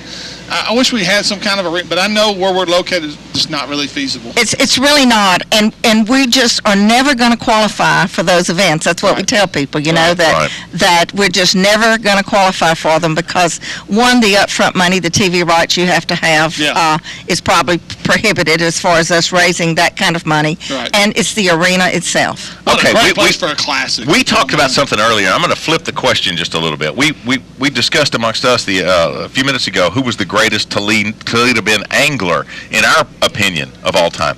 I want to know, in your opinion, what's been the greatest fish, the greatest type of angling of all time? Because I'm going to tell you, if you remember back in the day, the striper fishing was incredible here. Black bass fishing has been nothing short of miraculous on the lake. There have been times when between the bluegills and the red ears, you could not beat the brim fishing on it. Back in the days of the chicken coop, I mean, we're talking saddle blanket, white perch. In your estimate, you get on up around Huxley Bay, and at times the catfishing there is better than anywhere in the world. Yeah. So what's been the greatest type of angling of all time on Toledo Bend? I have to say the Florida bass. Yeah. And I say that it probably has an economic value to me. It's the drawing card. It's the drawing card. Yeah. And I remember when that 13-pounder was caught in 1991, and we wanted to finalize or come up with a way to get those big fish back in the water, And a lot of it is the psychological value, y'all, of those big fish going back in for that natural spawn. But I stay with the largemouth bass because of the economic value it brings to the area. Oh, without a doubt. I got another question for you. Besides yourself, you can't name yourself, and I mean this in all sincerity. Who has been the most influential person over here for Toledo Bend and has done more for Toledo Bend? Not talking fishermen. Can I nominate Miss Linda? Well, that's what I said, other than herself. Yeah, She can't nominate she herself. wins. Second place is somebody else. Exactly. Who is that person? Yeah. That's a really hard question. Yeah, 'cause I know a lot of people have been involved. Yeah, over here. and I have to go back historically because those people that have been mentors to me, I would tell you Glenn Carver right here has been a mentor to me. I would tell you that, but I'm going to skip back way before Ben. Glenn. I'm going to go back to Cliff Ammons that got this lake built for Louisiana because we give Cliff Ammons that credit. He was the state representative at that time. There were some great guys with Clico. There was some other people that were probably more powerful. But Cliff was a state representative at that time, and I can let you read the story of how it got passed in the legislature to build Toledo Bend. When was that? Well, that was probably in '59. Okay, I was thinking Back 58. in Okay, those years. And the state actually had to come back and pass Amendment 1. The whole state had to vote on building Toledo Bend because it cost $70 million between the two states. That was probably unheard of at that time. Absolutely. A ton of money. Louisiana used $15 million from the Confederate Widows Fund. And there weren't but 2 living people still drawing from that fund, but they couldn't commit those funds without a statewide vote. And New Orleans carried the vote for us to build Toledo Bend. Wow. But if you knew what Cliff Ammons went through, and see, growing up here, I know, there was no communication then. Right. You know, I mean, you didn't have TV. You had TV, but we didn't have TV. Right. You know, and you had radio, but not to the extent you have it today. And they actually put out recordings in the barbershop and the doctor's office and that kind of thing. But it almost took a miracle to get it built. So I think that Cliff's story always drove me. How did it not get named after him?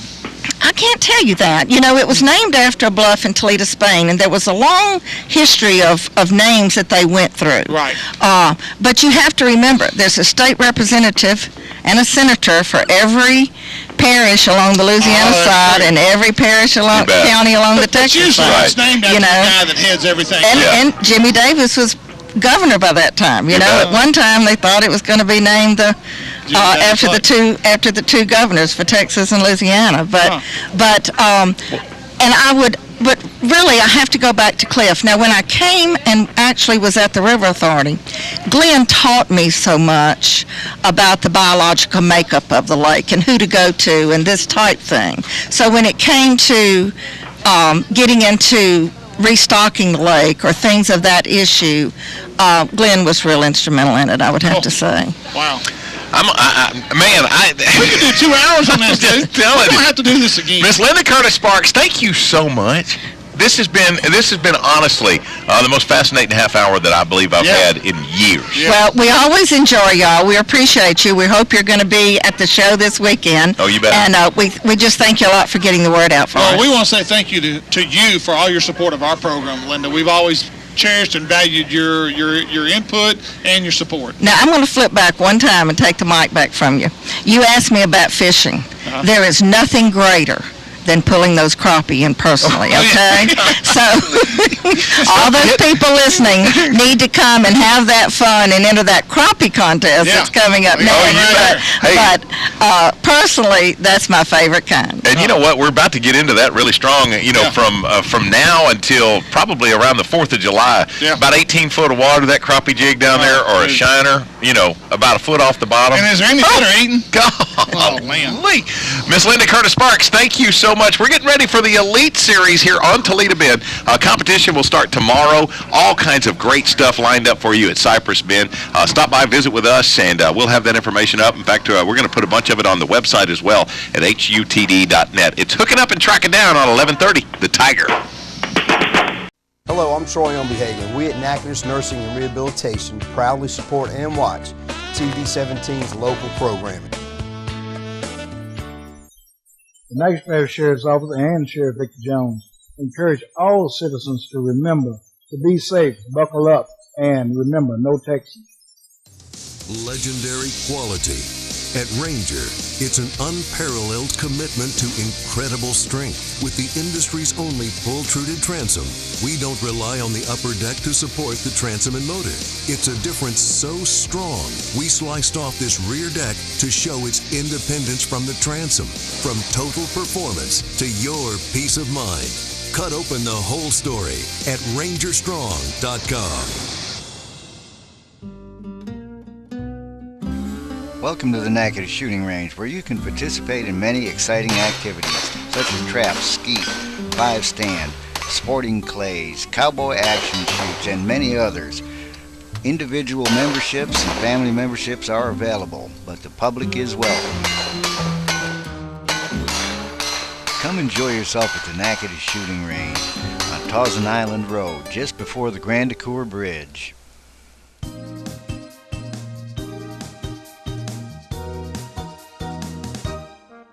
Rick Terrell here for Terrell Brothers Furniture in Natchez, where we've got 7-piece living room groups as low as $5.99. You heard right, 7-piece living room groups as low as $5.99. And we've got over 20 groups to choose from. So before you buy living room furniture anywhere, come to Terrell Brothers Furniture, 310 Texas Street in Natchitoches.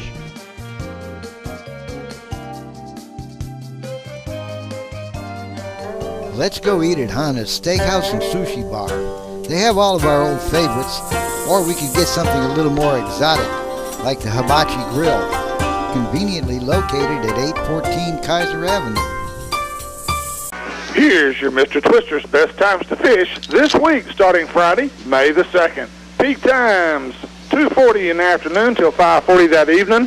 On Saturday, 3:29 in the afternoon till 6:29. On Sunday, 4:16 in the afternoon till 7:16 that evening. That's your Mr. Twister best times to fish. Catch more fish more often. Welcome back to Hooking Up and Tracking Down on 1130 The Tiger. This segment presented by Toledo Town and Tackle, Natchitoches Ford Lincoln, Gamakatsu Hooks, and Honda Yamaha Village, your local North Louisiana power sport dealer. Now back to the trio that think they're a hero, but they're really a zero. Steve, Gary, and Mike. Toledo Bend, right here at Toledo Town and Tackles, where you're going to find us up until 1 o'clock, and then we're going to try to see if we can't snake some lunch out of Steve or something, don't you think? Steve's always pretty good about doing something. Doing something. I like how Mike worded that. Kirk Carver and the gang. That's the way my wife worded it. Kirk Carver and the gang waiting on you here at Toledo Town and Tackle. We're getting ready for the Elite Series. That competition will actually start tomorrow. But we're going to kind of turn our attention away from Toledo Bend and head to Lake Fork because you say they caught a big one. Yeah, but real quick, we got to give Honda Yamaha Village a little credit here. If you're looking for a place that knows ATVs, look no further than Natchitoches Power Sports, formerly Honda Yamaha Village. They still carry the same great names in ATVs with Honda and Yamaha, but now they're the home of the legendary Arctic Cat as well. So stop by and see Leighton Palmer and the gangs at Natchitoches Power Sports for all your ATV needs. With so many outstanding products and a great service department, Natchitoches Power Sports will make sure you ride away with a great deal. Give them a call, 318-352-8174. Now let's talk to Johnny Geis. Okay, Johnny Geis, you on the phone, brother? I am, and I hear y'all talking about lunch, so I just placed my order. So hey, you know, somebody just told us to tell you hi. Who's that? Miss Linda Curtis Sparks said tell you hi. Well, great to hear that. Is there anybody you don't know? Huh? Is there anybody you don't know? I don't know. The party I had this morning came from, had some kinfolks down in Bienville Parish and Ringo. The next thing you know, we were talking about fishing with one of the same guys on Kemper Lake. You never know who you run into. Well, now that's what we just did. This is what we've been anxious to hear. What just happened?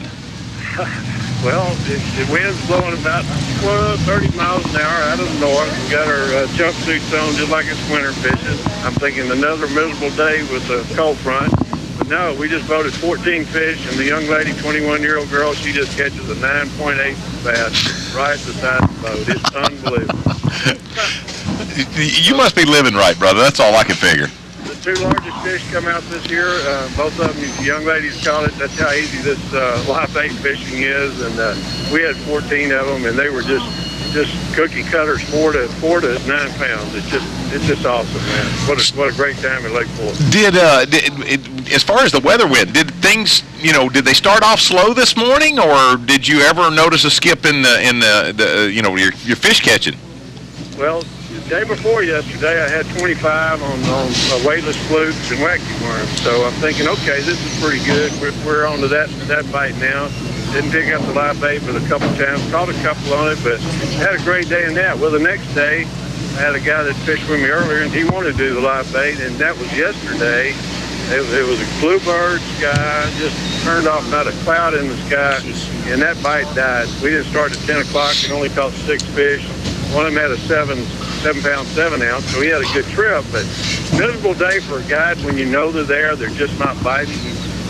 But yet, today we go out, start right after daylight, another cold, windy day. A little bit of clouds flew in, though, and it was every stump had a fish on it. Wow. It was just perfect. Easy day, and it makes it job satisfaction number one.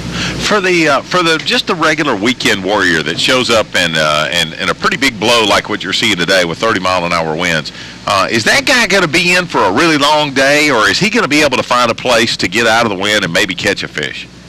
Well, right now the fish are in all stages of spawn, and if you fish kind of the bottom third of the lake on either any of the three arms, you can catch fish in any coast. I'm catching 2 to 4 foot deep, so they're right there. You get off the sand line about where the water turns dark and start pitching the stumps. You can catch one anything too. Yellow Magic started yesterday. They catch them on topwater bait. Drop shot doing real good. Weightless fluke, and we're setting up perfect. We got the Texas Toyota-thon coming in next weekend with all the pros. There'll be 50 of them fishing, and they're going to hit it just perfect. They're going to catch them awesome stringers. I don't know that I would believe it until I saw it. Johnny Guy's fishing a drop shot. Yeah, with a fairy wand. Yeah. Hey, well, you don't here. We actually use it on casting tackle and beef up to about 15-pound line and heavier weight. Use your weight to be the length of your worm. So, robo worm, about an 8-inch robo worm, and you can catch the big ones all day long with casting tackle. Johnny, are you going to get to come over and fish this weekend, or are you going to be stuck at Lake Fork? That's a horrible place to be stuck. Here. I told Mary Jo she'd have to carry that one herself. I've got guys that have been wanting to come and get a trip in, so I've been booked solid for the last couple of weeks, and I just started catching. I practiced and caught a few brim yesterday, so my deep fish are ready. All I got to do is have a break in the wind to get out there and start fishing deep, and it'll really be turned on, but it can't get much better right now. Well, while it's good like this, if somebody wants to book a trip with you, what's the best protocol for them? Call my number is 972-800-3882. 972-800-3882. I got a fishing guide webpage, Johnny Guy's Fishing Guide, or a website, and I'm getting a few calls from each one of those, but just go on there and take a look at all the big fish and say, hey, I'd look good behind one of those.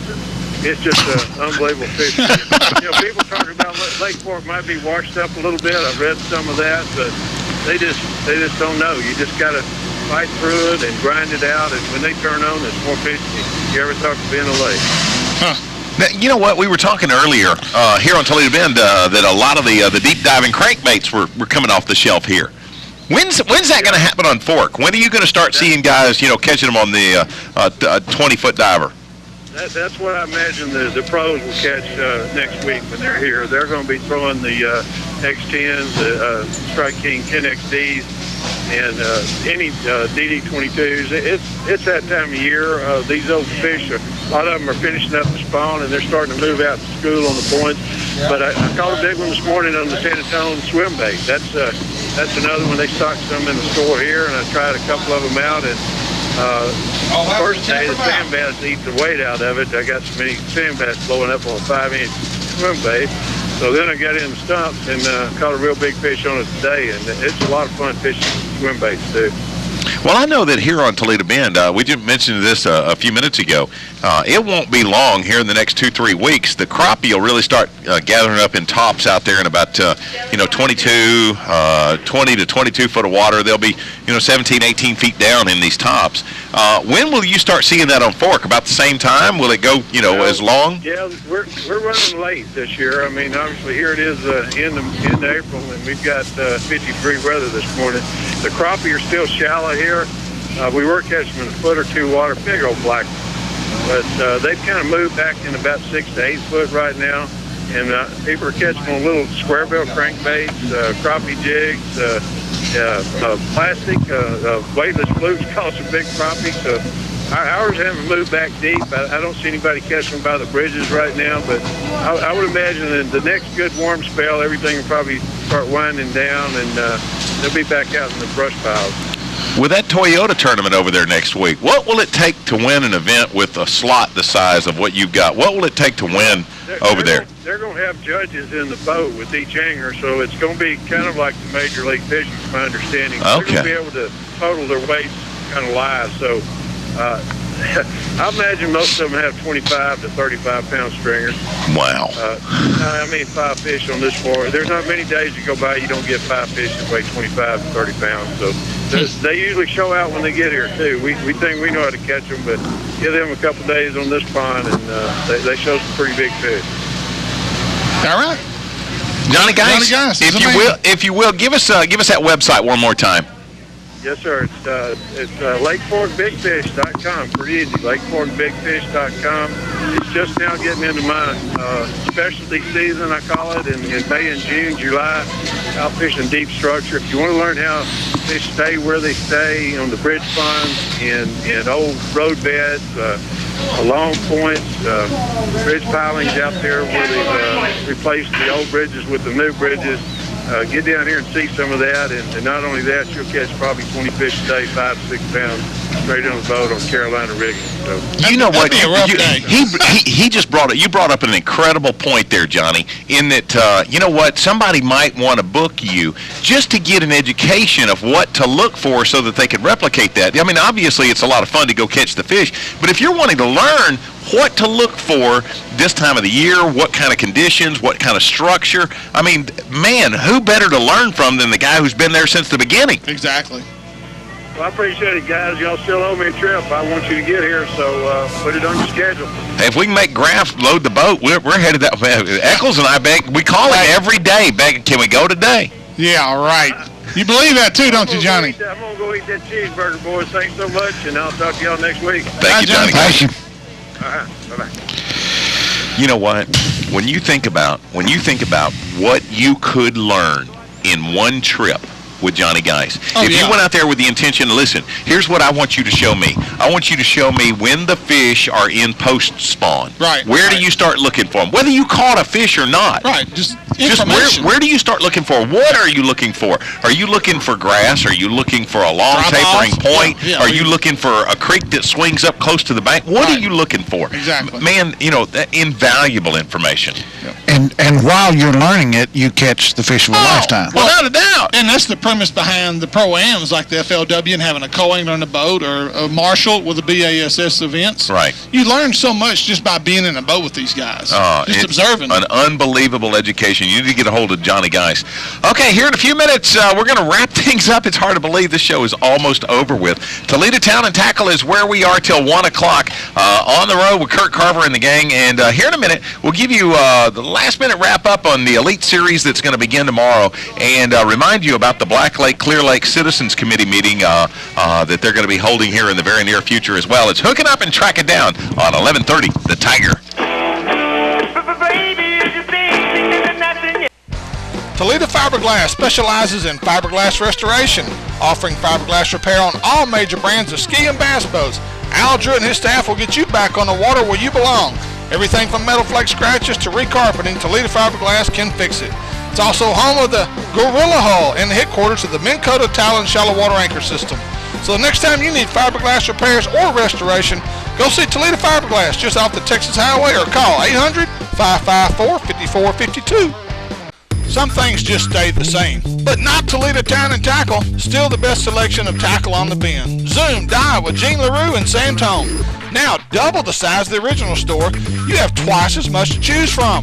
With a new deli serving the best hamburgers, pizza, and soft drinks, you'll find something that's sure to fill your belly. They also have a great selection of tees and polo-style shirts.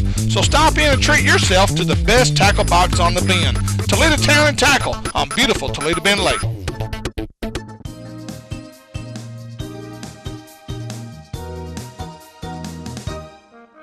Rick Terrell here for Terrell Brothers Furniture in Natchez, where we've got 7-piece living room groups as low as $5.99. You heard right, 7-piece living room groups as low as $5.99. And we've got over 20 groups to choose from. So before you buy living room furniture anywhere, come to Terrell Brothers Furniture, 310 Texas Street in Natchitoches.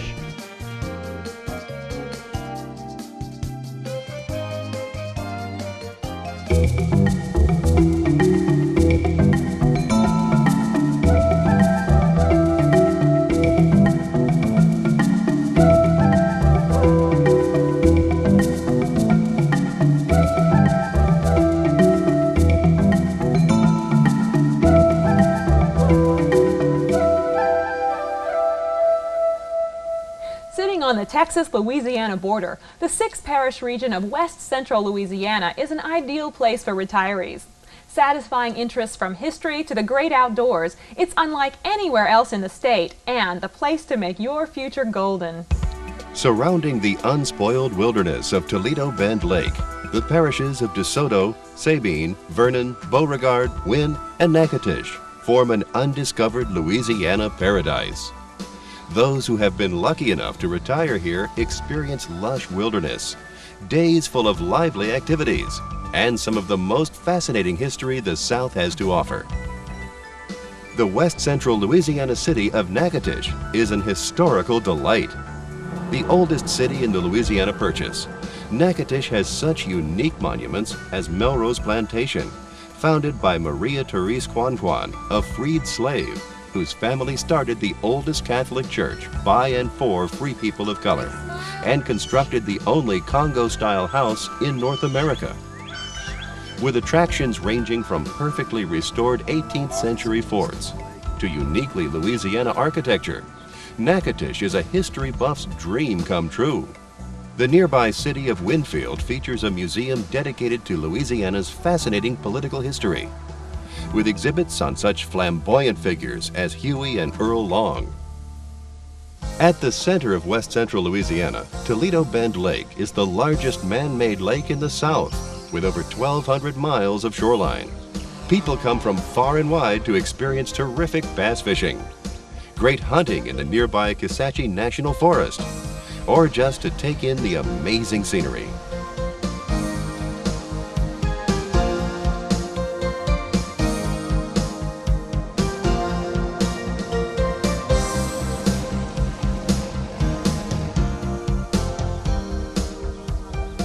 Another breathtaking natural wonder of the Toledo Bend area is Hodges Gardens.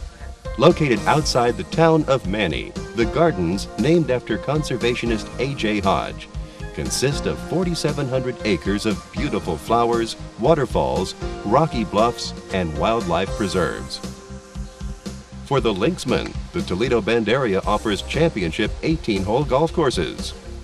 Be it at Emerald Hills Golf Resort or Cypress Bend, Louisiana's premier resort, you're sure to find a great game of golf here. Near Cypress Bend is Bailey Bluff, one of the many fantastic places to live in this area. A development of private villas above the waters of Toledo Bend, Bailey Bluff is a perfect example of the great vacation and retirement homes you can find here. My wife and I decided to retire to Toledo Bend in west central Louisiana in 1995. We lived in Shreveport.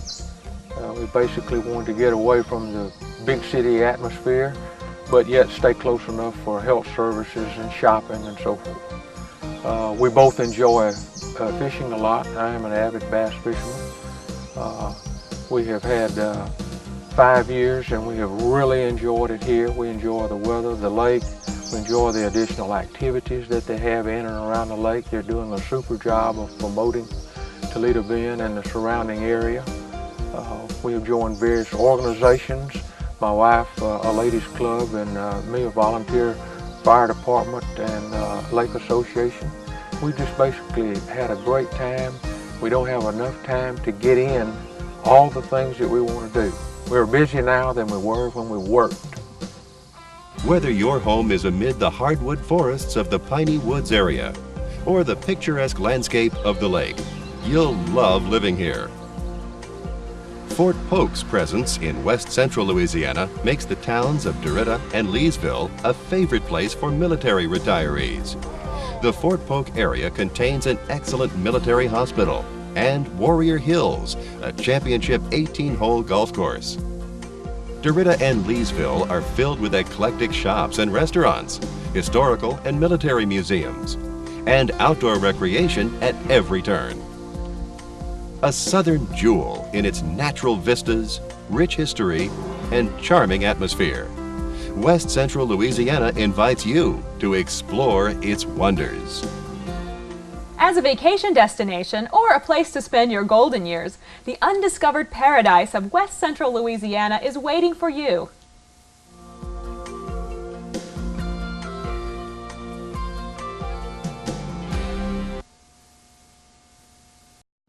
When I go shopping, I want camo, fishing tackle, guns, hunting gear, work clothes. And when I go shopping, I want home decor, gifts, children's and baby clothes. Fortunately, we can both get exactly what we need at the same place, Nichols. All the name brands you can find in the big city without driving to the big city and paying big city prices. Nichols, keeping folks happy since 1914.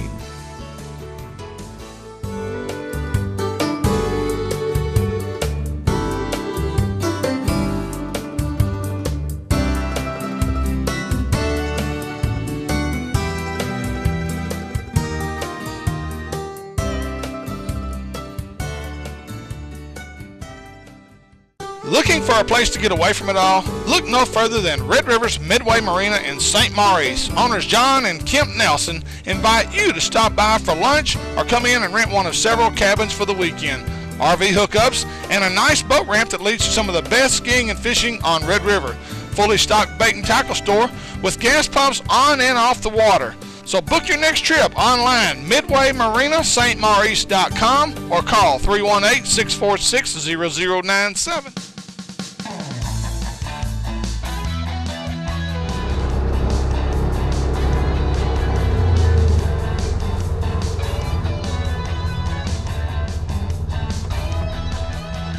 Hello everybody, Ranger Pro Staffer Steve Graff with the Hooking Up and Tracking Down Show. Folks, there's nothing I love more than my Rhino. I've had 3-wheelers, I've had 4-wheelers, but if you want the best of the best, you need to get you a Rhino 700 from Honda Yamaha Village right here in Natchitoches. My Rhino does more than take me to and from the deer stand. It is a great utility vehicle around your house. You can use it for all kinds of stuff, including yard work. I've got it loaded down right here. But one of the best features of the Rhino, it's got a dump bed right in the back of it. So go see the guys at Honda Yamaha Village of Natchitoches, Chip, Layton, and the gang over there, and let them show you the new Yamaha 700 series from Honda Yamaha Village right here in Natchitoches. Legendary quality. At Ranger, it's an unparalleled commitment to incredible strength. With the industry's only pull-truded transom, we don't rely on the upper deck to support the transom and motor. It's a difference so strong, we sliced off this rear deck to show its independence from the transom. From total performance to your peace of mind. Cut open the whole story at rangerstrong.com. This segment of Hooking Up and Tracking Down on 1130 The Tiger is presented by the Gear Grabber Lure Hanger System, Midway Marina, and Bayou Outdoor Supercenter, your Ranger Boats headquarters for the Arklatex. One more time, here's Steve Graff, Gary McCoy, and Mike Eccles. We're about to wrap things. I cannot believe how fast this 2 hours has Look, I've been gone off the air for 3 segments. Y'all shut up. I'm talking for 10 minutes nonstop. Mike, you have something you want to say, Mike? No, I'm mad now. I'm going to sit here and pout. We're at Toledo Town and Tackle on the banks of Toledo Bend here at the intersection of 191 Highway 6, and they're getting ready for the Elite Series that's going to begin tomorrow. But you've got a tournament tomorrow night? Thursday night, yes. We have the 4th out of 8 of the Cash Splash. That's our Thursday night tournament. The Landers Ram Cash Splash presented by Bayou Outdoors. We had 80 teams 2 weeks ago in our event. I got to testify. Mike and I are riding down here. He's got guys calling him up, signing up for the tournament while we're driving down here. On the phone. That's how hot and heavy that gets. But I had to have a secretary. Gary's over there writing down all this information. He told me I wasn't nearly as cute as Charlotte was. No, absolutely not. But then 2 days later, we go back to Cross Lake for the Landers Ram Boss. This is the final tournament in the Boss Trail. When we finish that up Saturday, we will be going to Lake Bistineau in June for a 2-day championship. On Lake and you say fishing's real rough on Cross Lake right now. Oh, my gosh. Guys caught 5 fish, only weighed 29 pounds. Last Thursday in the TNT, Tim and Steve Robertson, good guys, had 5 fish weighed almost 29 pounds. Wow. And Scott Moore and Todd Iman in the H&W Saturday had 25 pounds. Wow. So Cross Lake. Lake. It's a good time to be on the They lake. were probably following me around when I was doing the That's guy what. trip. That's what it was. Yeah, well, they watched where you went and went to the other end of the lake. Oh, you did. You had almost I had 20 pounds. 20 pounds. Did you really? Yeah. Pretty good. Huh? Yeah, with 20 fish? 10. Okay, now we've got those those two, and then you, like you said, you'll be on Bistineau for the championship. Bistineau will be June the 6th and 7th and 8th, what are the first Saturday. Gotcha. And I also want to tell people, the third weekend in May over in Monroe, I go over there every year, Charlotte and I do, and we do the Ronald McDonald House Big Bass Tournament over there. That's a big event, and yeah, they'll have 700 or 800 people fishing on the Washita River in D'Arbonne. But if you're looking for a big bass tournament to fish, Monroe, the third Saturday and Sunday of May, the Ronald McDonald Big Bass Tournament. And I wanted to remind you, the Houghton Adventure Weekend actually starts tomorrow. They're having the youth night tomorrow night at Houghton Football Field. Then Friday night at Central Assembly, they'll have the ladies' night there. And then Saturday, during the course of the day, they're in the parking lot at Houghton High School. They're going to have the outdoor stuff that's going on. When the outdoor stuff deal? LaDonna Gatlin is going to be speaking. She's involved with that. Friday night. Yes, that's Larry Gatlin's sister. Oh, heck. Yeah, she's going to be there with an inspirational message and stuff. And then Saturday night, we're going to have Jimmy Houston in town. Oh, Jimmy. He's going to be there at the church at First Baptist Houghton. It's going to be all for the guys. What night is that, Tuesday? Saturday night. Oh, Saturday. Jimmy's in town during the day Saturday in the parking lot at Houghton High School, and then Saturday night at First Baptist Houghton. That's this Saturday. That's this Saturday. Oh, man. And then on Sunday evening, starting at 6 o'clock at the Houghton High School football field, we've got a number of speakers that are coming in for that. One of those speakers is a guy you all have heard of, Willie Robertson. That's him right there. Will be there. Willie Robertson is going to be there Sunday evening, and obviously it's a God thing. It's for a message of inspiration and stuff like that, but it's also to show exactly what's going on, the great things that are going on in the Houghton area, that East Bossier community. Also, May 14th, the Natchitoches CCA, the new Natchitoches CCA chapter, is having their first banquet ever at 6 o'clock at the Natchitoches Event Center. So stop by there and say hello to those guys out there in Natchitoches. Also, on May 14th, Black Lake Waterway Commission, as well as the Black Lake Citizens Committee, will be having a combined meeting at Lakewood Inn at 6 o'clock to discuss the Salvinia control tactics that are taking place right now. God love them. They've got the speaker from the LSU Ag Center coming in. They've got another expert from Texas, maybe a Stephen F. Austin, coming in to give their opinion and to also explain to them the boll weevil situation, what's going on with that, and how they're going to use the weevils to actually I'm sitting here thinking, did he really say the boll weevils? to actually eradicate the this mess that we got. And Bistineau has been affected, as well as Cattle Lake, probably more than any of the two boats. And if you get great big ones, are they Super Bowl? Yeah, they're not Super Bowl. Cereal Bowl. But anyway, if you want to attend either one of those are both May 14th, same night. And also, one more thing. Next May 16th, 17th, and 18th, Bob Seeley will be here at Toledo Bend. Oh, and don't forget now, Saturday night, like Miss Linda Curtis Sparks said a few minutes ago, Saturday night, you and the family, or Saturday afternoon, come on down with the Elite Series competition starting tomorrow. You can take in any day of the event, Thursday, Friday, Saturday, and Sunday. But Saturday night, they're going to have, obviously, if you get here early enough, you get to see the weigh-in Saturday. Then they're going to have music. They've got fireworks. They got all kinds of cool stuff lined up at Cypress Bend on the south end of Toledo Bend. Next week, guys, special show, you won't want to miss next week's show. Bigfoot, the story of the legendary Boggy Creek Monster. Fouke Monster. Fouke Monster, whatever way you want to call it. He came back for a family reunion. He's been sighted again. Now, I thought they had him in a freezer in Florida.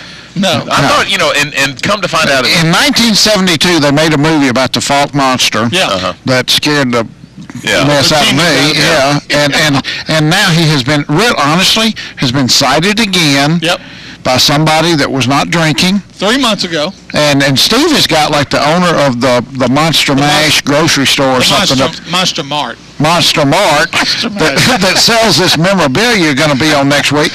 I honestly think we need to call the lady that saw it. Yeah, I think I'll try to get a hold of Denny, see if he can get her lined up. That's right. You got to wrap us up, take us out of here, baby. All right. Lord have mercy. Well, he ought to. Final word. We are blessed here in the Arklatex region to have the top fishermen in the world right here in our own backyard once again. This does not happen by accident. It's the result of some hard work by key people like Linda Curtis Sparks of the Sabine Parish Church Commission and Kelly Wells, Vice President of Tourism for the City of Shreveport. These people are dedicated to trying to bring the best events to our region, and they should be commended for all that they do. Amen. Linda and Kelly, we say thank you for all your diligence and determination in bringing these great events and tournaments to our area. Till next week, may God bless. We'll see you next week with more Hooking Up and Tracking Down. Welcome to the Natchitoches Shooting Range, where you can participate in many exciting activities such as trap, skeet, 5-stand, sporting clays, cowboy action shoots, and many others. Individual memberships and family memberships are available, but the public is welcome. Come enjoy yourself at the Natchitoches Shooting Range on Tawson Island Road, just before the Grand Ecour Bridge. Did you notice some brands sending out trophies from 2006 at boat shows this year?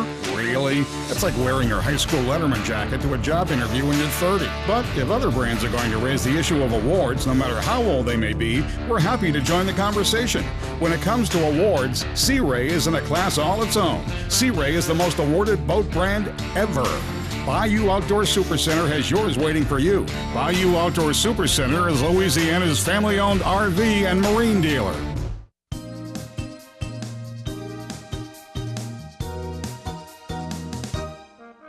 Rick Terrell here for Terrell Brothers Furniture in Natchitoches, where we've got 7-piece living room groups as low as $5.99. You heard right, 7-piece living room groups as low as $5.99. And we've got over 20 groups to choose from. So before you buy living room furniture anywhere, come to Terrell Brothers Furniture, 310 Texas Street in Natchitoches.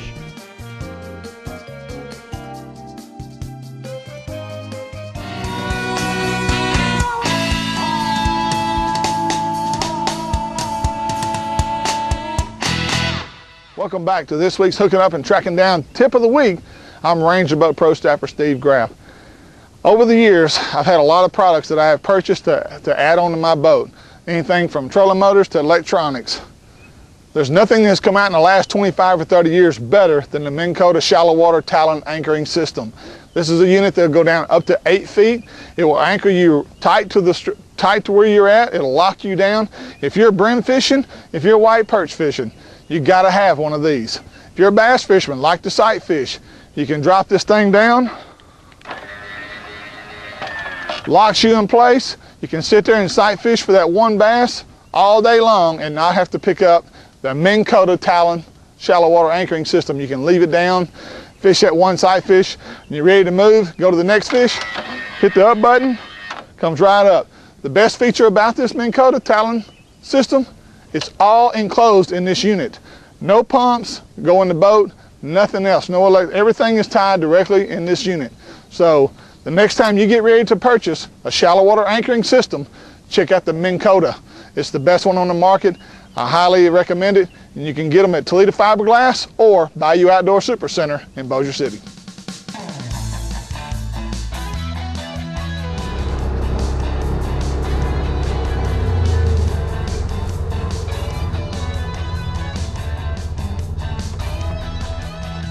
Hello everybody, Ranger Pro Staffer Steve Graff with the Hooking Up and Tracking Down show. Folks, there's nothing I love more than my Rhino. I've had 3-wheelers, I've had 4-wheelers, but if you want the best of the best, you need to get you a Rhino 700 from Honda Yamaha Village right here in Natchitoches. My Rhino does more than take me to and from the deer stand. It is a great utility vehicle around your house. You can use it for all kinds of stuff, including yard work. I've got it loaded down right here.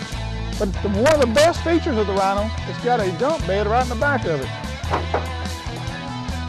So go see the guys at Honda Yamaha Village of Natchitoches, Chip, Layton, and the gang over there, and let them show you the new Yamaha 700 series from Honda Yamaha Village right here in Natchitoches. The Natchitoches Sheriff's Office and Sheriff Victor Jones encourage all citizens to remember to be safe, buckle up, and remember, no texting. You've heard the old saying, good things come to those who wait. Well, Natchitoches, the wait is over. John Abraham has just opened the best hunting and fishing store in Natchitoches. Cypress Knee Outdoors, located on Highway 6 west off I-49, has everything a hunter and fisherman could want. Top name brands Zoom, Santone, Pelican, V&M, and the new Uzo baits, as well as hunting brands like Primos, Duck Commander, Hoyt, and Federal. So don't drive to Shreveport Ellick anymore. Go see the guys at Cypress Knee Outdoors or call them at 238-HUNT.